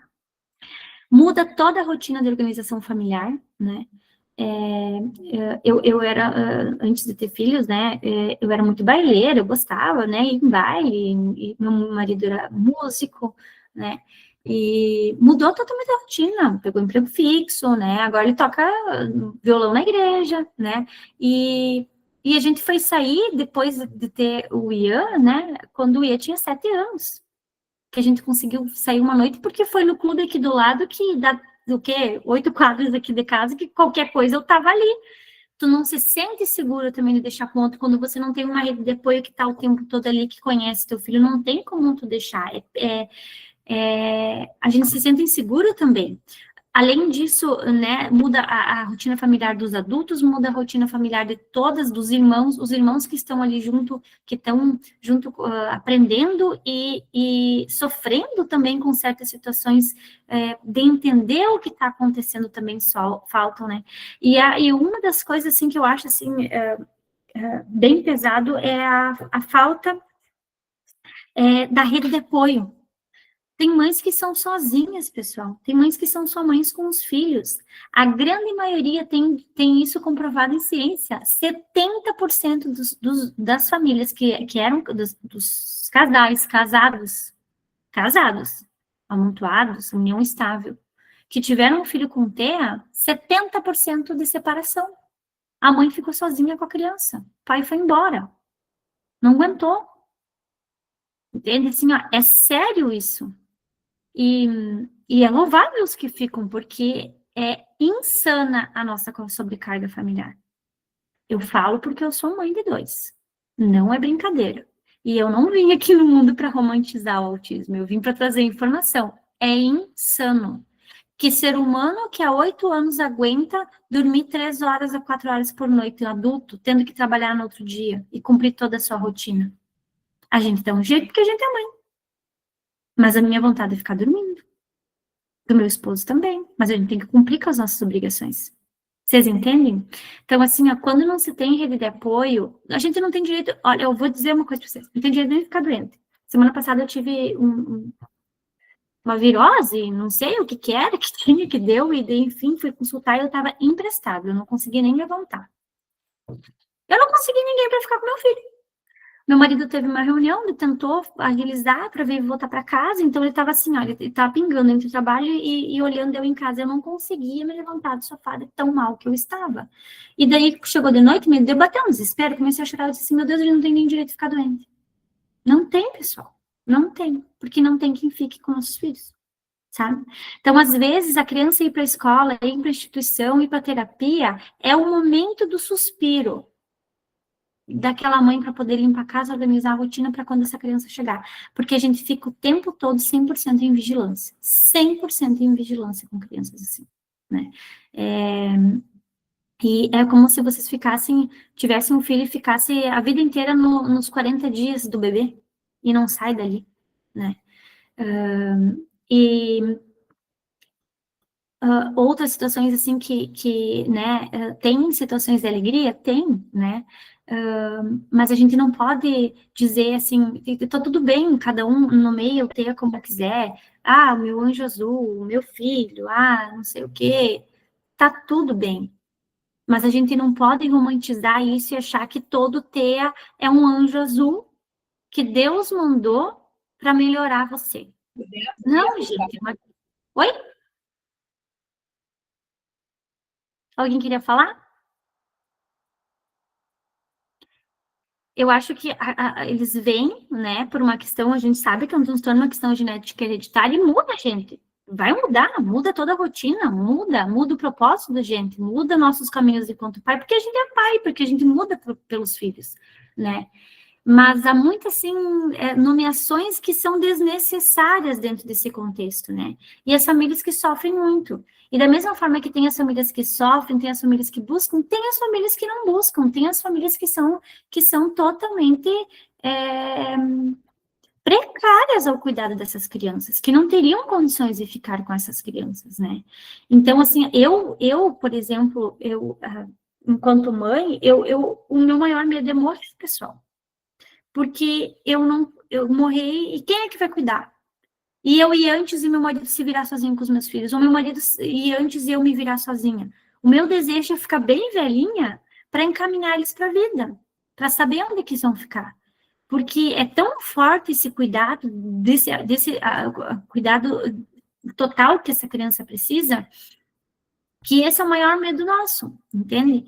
E dessa hipervigilância. Então, assim, é uma sobrecarga, assim, insana mesmo, assim, e eu vejo, assim, ó, enquanto professores, né, que eu tô também na sala de aula e atendendo crianças, né, e adolescentes que também estão no aspecto, o olhar dessas outras famílias, cada família tem uma sobrecarga emocional diferente.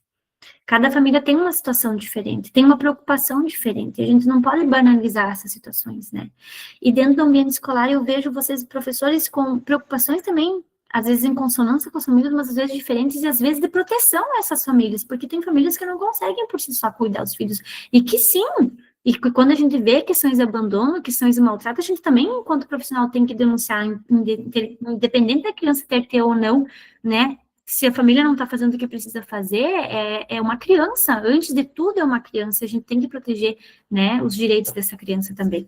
Então, assim, o que acontece, assim, o que eu mais vejo desse sofrimento, eu vejo um sofrimento, e dentro disso, a gente tem coisas que ontem, eu e meu esposo, o meu pequeno não estava legal, a gente foi levar ele consultar, até para ir consultar, tem que arrumar uma força-tarefa, né, porque se do consultório tem que ser ir para o hospital e tem que fazer um raio-x, né, e fomos consultar e o meu menino na estrada pegou o iPad e começou a botar, que ia no médico e tal, e começou a comunicar. Então, pela tanto, ele começou a dizer Ijuí, que eu estava indo para Ijuí. Ijuí, e batia no peito, gritava e coisa, e a gente começou a rir. Daí eu olhei para o meu esposo e disse, olha, só o ia para fazer a gente rir em umas situações dessas, sabe? Ele vê coisinhas assim, que dentro do espectro, eu, enquanto mãe, não olharia se eu não tivesse um filho assim. Ele e a Lara me fizeram enxergar coisas que eu jamais, tendo filhos atípicos, eu acho que eu enxergaria ou aprenderia, né? Só que eu não posso banalizar isso e dizer que é tudo lindo, maravilhoso, porque é sofrimento. A gente leva em terapia, não tem dinheiro para pagar. Para quê, pessoal? Para eles terem um mínimo de dignidade e desenvolvimento de autonomia, o mínimo que os outros, assim, ó, se viram. para ter um ninho. Entende? E eu acho que esse é o maior sofrimento, é pensar no futuro, né? E sempre assim, a ser batido de conta, portas fechadas. Vai matricular, não tem vaga. Pede monitor, não consegue. Quando vem o monitor, não tem formação. E não tem como ter. No mundo inteiro não vai conseguir ter, né, formação para isso. Não tem rede de apoio. Ah, consegue terapia, depois o plano nega. Ah, se não tem plano de saúde, vai para a rede SUS, 4 anos esperando. Passou o tempo de estimulação, né, mais precioso. Então, é sempre negação, negação, negação, negação, não, não, não. A gente também, às vezes, enquanto sai no nosso patamar normal e começa a dar uma surtadinha mesmo. De novo, não consegue. Por que não deu certo isso? Entende? Porque é tudo muito difícil, não tem essa sanidade. E nós, enquanto pais, nós deveríamos ter uma rede de apoio para nós, para nossa saúde mental. Medicação só não ajuda. Só que a gente mal tem para pagar para os filhos, como é que vai fazer terapia também. Entende? E fora a questão de que se você tem amigos, você tem amigos. Quando você tem filhos assim, que você precisa dos amigos para te ajudar, para você ir no mercado, para você fazer qualquer coisa, os teus amigos desaparecem. Fica muito pouco. Ou quase nada. É quando vira e mexe, tá só você e quem tá na tua casa. Né? Então, eu conto tudo isso, assim, de coração aberto, porque, assim, ó, a gente tem que olhar esses dois lados de quando a gente pensa nas famílias também. Eu sei que o quanto é difícil para vocês em sala de aula, mas eu queria que vocês vissem também esse lado do quanto é difícil também, né, administrar todas essas situações enquanto tem filhos assim. Mas sempre tem algumas trajetórias, né? A gente tem que sempre pensar em possibilidades, né? Então, eu tenho isso. Eu vou ficar me queixando? Não. O que eu vou fazer? O que eu vou fazer? Eu tenho que achar oportunidades, eu tenho que achar um desfecho para isso. Eu não sou do tipo de pessoa que fica se lamentando. Ah, tá, tem, beleza, o que eu vou fazer? Não consegue comer, vou fazer tal coisa. Desgasta, nos bota para baixo ficar sempre pensando nas coisas que não dão certo, né? Então, a gente tem que achar possibilidades. É isso que a gente tem que fazer enquanto pais, né? Enquanto professor de sala de aula, quando a gente não tem apoio, tem que pensar em possibilidades, né? Dentro do T, a gente tem intervenções. Então, a gente tem 22 práticas, deixa eu ver para não falar errado. Acho que é 22 ou 28 práticas baseadas na ciência. Então, assim, ó, quando alguém vai falar de TEA para vocês, quando um pai vai procurar recurso no TEA, tem que ser baseado em ciência, pessoal. Se não está nas práticas baseadas em ciência, cai fora que é charlatismo. Vou gastar dinheiro e não vai funcionar nada com a criança, tá? Então, aqui tem todas as práticas, podem dar uma olhadinha também, né? Porque agora, com essas questões de tecnologia aumentando, todo mundo vende um tratamento milagroso, né? E acaba sendo os filhos nossos sendo cobaias dos pais que aceitam esse tratamento milagroso, né? Passando um pouquinho para frente, que eu acho que já passou do tempo, né? E eu não falei nem metade, ai meu Deus. Enfim, eu vou passar bem ligeirinho só para mostrar para vocês, aqui tem leis específicas, tá? Para vocês dar uma olhadinha também, que é a lei berenice-piana, que é a que rege, tá? O CPT, que é a carteirinha do transtorno de espectro autista, né? Para fazer, que tá no site da FADERS, então qualquer um com TEA pode fazer. Aquilo que a gente já comentou, que tela não causa autismo, né? Ele bloqueia algumas situações, mas não causa o TEA, tá? Eu quero trazer agora um pouco mais sobre a realidade, se vocês podem mais um pouquinho, pode, Rui? Bem pouquinho? Se o pessoal quiser ficar? Positivo ali, bem tranquilo. Tá. Quem não puder, pode sair, né? Quem tiver interesse fica, né? Bem tranquilo. Tá bem, então tá. Então, algumas dicas, assim, que a gente tem dentro do espaço, tá? A comunicação inclusiva do que a gente já comentou das outras partes que eu falei da educação especial, né? Chegar aos poucos, olhar no olhar, né? Palavras simples, né? Independente do diagnóstico que a gente tá falando com crianças, então não adianta falar. Pontuações pontuais, né? Ponderadas, específicas, tá? Diminuir distratores, balões, coisas pensando em sala de aula, né? Muitas coisas que ocasionam distrações. A criança com TEA, ela sempre aprende por 3 vias cerebrais, tá? E essas 3 vias cerebrais, elas passam pela modelagem de a gente modelar uma ação, segmentar um comando, ou pega o copo d'água, estou pedindo para ela segmentar um comando, e imitação, aquilo que a gente faz. Então, pensando na escola, a gente tem que pensar nessas 3 vias cerebrais para aprendizagem, né? Então, pensando nisso, como é que a gente vai desenvolver uma criança com T? A gente tem que pensar nas zonas de aprendizagem dela. O que é a zona de aprendizagem? É como se fosse uma escadinha. Nós temos a zona de conforto, que é o número 1, a zona de estimulação, que é o número 2, é onde que a gente quer que a criança pare do 1 para o 2, e nós temos a zona de desregulação, que é o item 3, que a gente não quer que a criança vá, que ela não entre em crise em sala de aula, tá? Então, como é que a gente vai desenvolver essa criança dentro do espaço escolar, em casa, enfim, né? A gente vai fazer com que a criança está aqui fazendo o que ela gosta, dá uma demanda e volta a fazer o que ela gosta. Dá uma demanda e volta a fazer o que ela gosta. Se ela está aqui na demanda, demanda, ela vai para a zona de desregulação. E daí acabou o show. Acabou a aula, acabou tudo. Então, sempre pensar que a gente tem que voltar para o conforto dela e ir para a zona de estimulação. Como que a criança aprende? Por repetição, tá? Repetir, repetir, repetir. Mas repetir pausadamente e repetir com o conforto dela. Nunca repetir demais para ela chegar numa zona de desregulação. Porque quando ela chega numa zona de desregulação, aí é muito mais difícil de ajudar.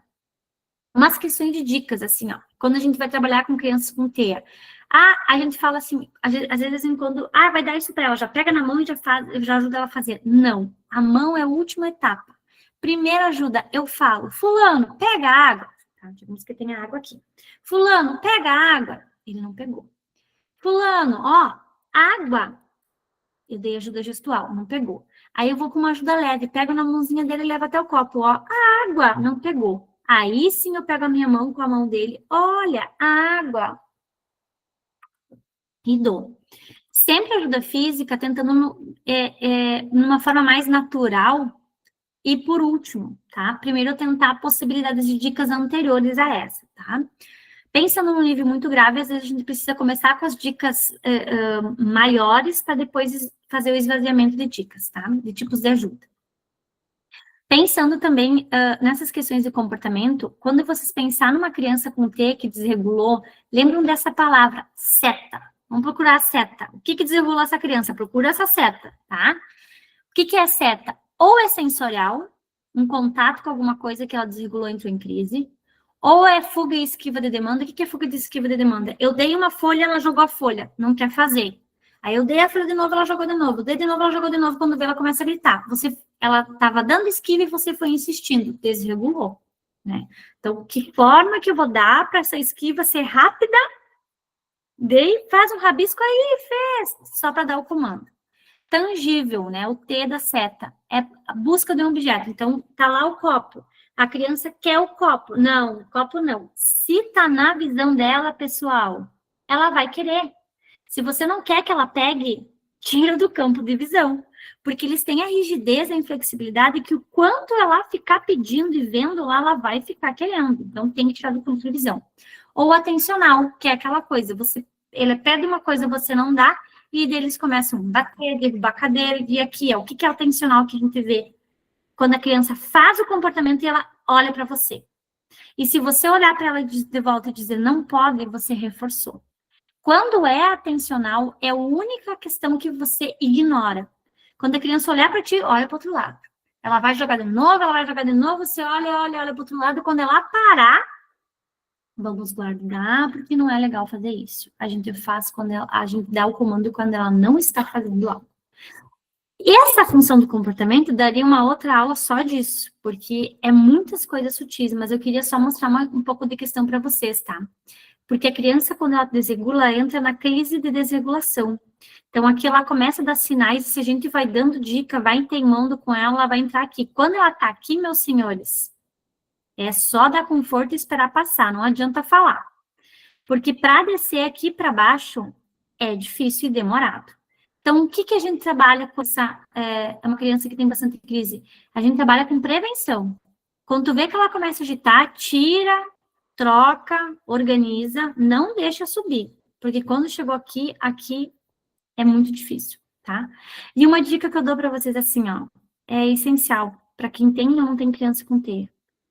Quando uma criança desregula, o que ela mais precisa é de um adulto regulado. Não é de um adulto xingando, não é de um adulto chamando atenção, não é de um adulto fazendo o pior do que ela. Nós somos os adultos. Nós temos o entendimento das nossas emoções. Nós teríamos que ter o controle de nossas emoções nesse caso. Então, precisa de um adulto regulado para confortar essa criança que está com o cérebro em curto-circuito. Ela tá lá. Aí eu vou gritar, para! Não sei o quê! Deixa a criança mais em crise ainda, depois fica perguntando, não sei por que ela está em crise, né? Então, temos que ficar zen. É difícil? É. É muito desafiador. Mas eles precisam da gente regulado.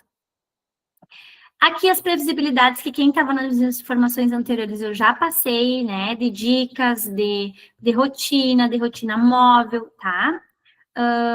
Tem também aqui as questões de pistas visuais para o banheiro, né? Para abrir torneira, que a gente precisa ter quando se trata de transtorno de espectro autista, porque eles aprendem mais com o visual, né? Então, a gente precisa ter. Uso de tecnologias, então, de comunicação assistiva. Eu acho que não vai... Keia, mostra pra mamãe o que o Ia quer. Me dá um ok se estão ouvindo. Hã? O que o Ia quer? Mostra pra mamãe. Esse é meu filho, usando o PEX. Foi o primeiro sistema de comunicação dele. Ele tinha 3 aninhos ali, em pandemia. Ele tira a figura. Você quer o quê, meu amor?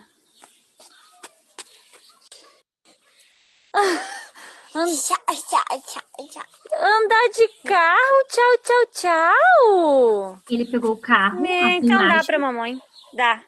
e ele já Vamos está no mostrar lá passo pro pai. de mostrar a minha figura. Ó, Você quer tchau, amor? Vamos dar uma volta de carro, então. Quê? e ali momentos que ele já estava fazendo outros pedidos. Então, ele pegava a imagem, colocava na prancha, ali na sentença, dava para nós e ganhava o objeto. Foi a primeira forma de comunicação dele. Pipoca! Muito bem, parabéns. Água. Dá pra mãe. A mamãe vai te dar água, meu amor. Muito Aqui bem. ele já vai guardar. Já aprendeu que tinha que guardar ali, ó. Guardou já. Ganhou tua água, meu amor. Muito bem. O que o Ian quer? Mostra pro papai o Mostra. que você quer. Ele começou a verbalizar ali com o Pex algumas mostra pro coisinhas, ó. Eu quero. Eu quero passear. Quem que é esse? Papai. Quem que é essa? A mamãe. E essa ali, quem que é essa? A Lá? A Lara? Muito bem. Vamos. Então, olha só. Não quer dizer que o Ian não entendia. Ele entendia, só que ele não conseguia se comunicar. Então, a primeira forma de comunicação dele foi através do PEX. Depois, a gente passou para um sistema de comunicação de tablet, com o Let Me Talk, que a gente organizou a estrutura de pedidos pelo tablet. Ele não ficou nem 3 meses com o tablet, porque ele avançou tão super que a gente comprou um iPad e compramos o sistema de comunicação do TD Snap. Então, agora vocês vão ver a evolução da comunicação dele através do aplicativo de comunicação. Deixa eu ver se passa aqui, tem mais um videozinho.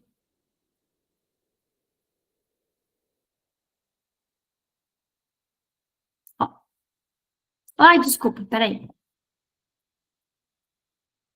Tá acabando, pessoal, é só esse videozinho aí.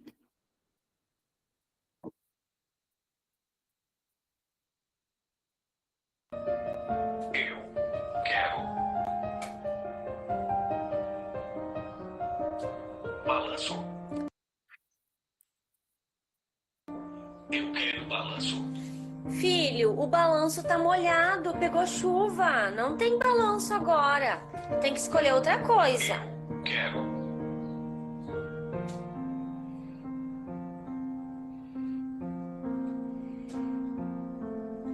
Pipoca. pipoca. Eu quero pipoca.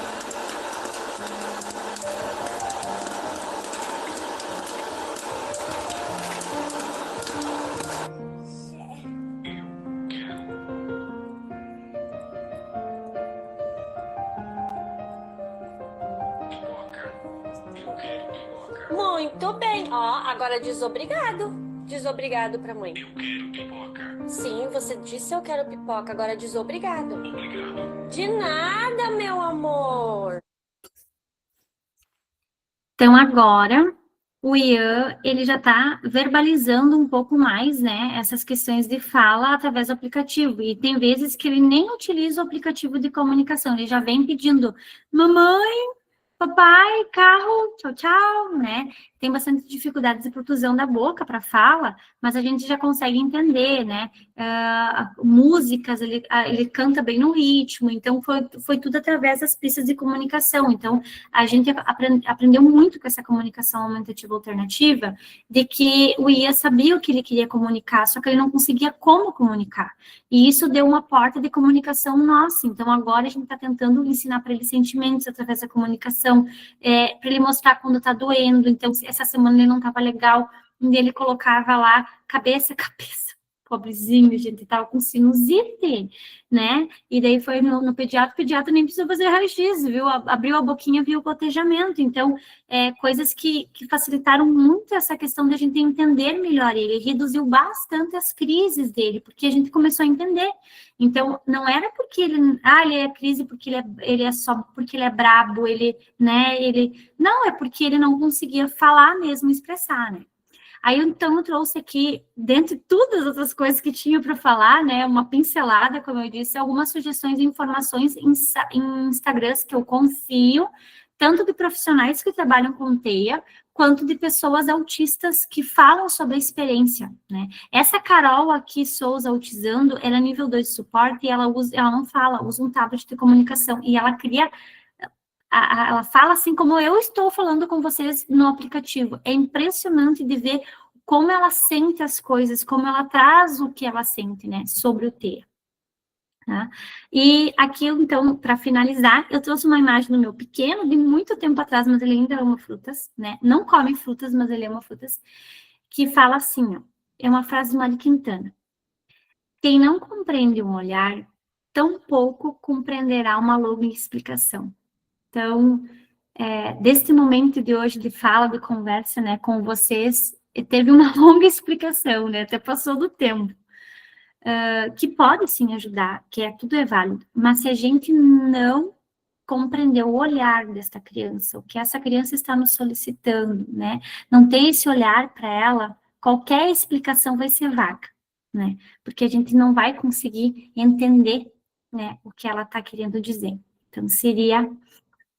Da minha parte, isso, e eu deixo, então, um momento para algumas dúvidas, né, se alguém tiver.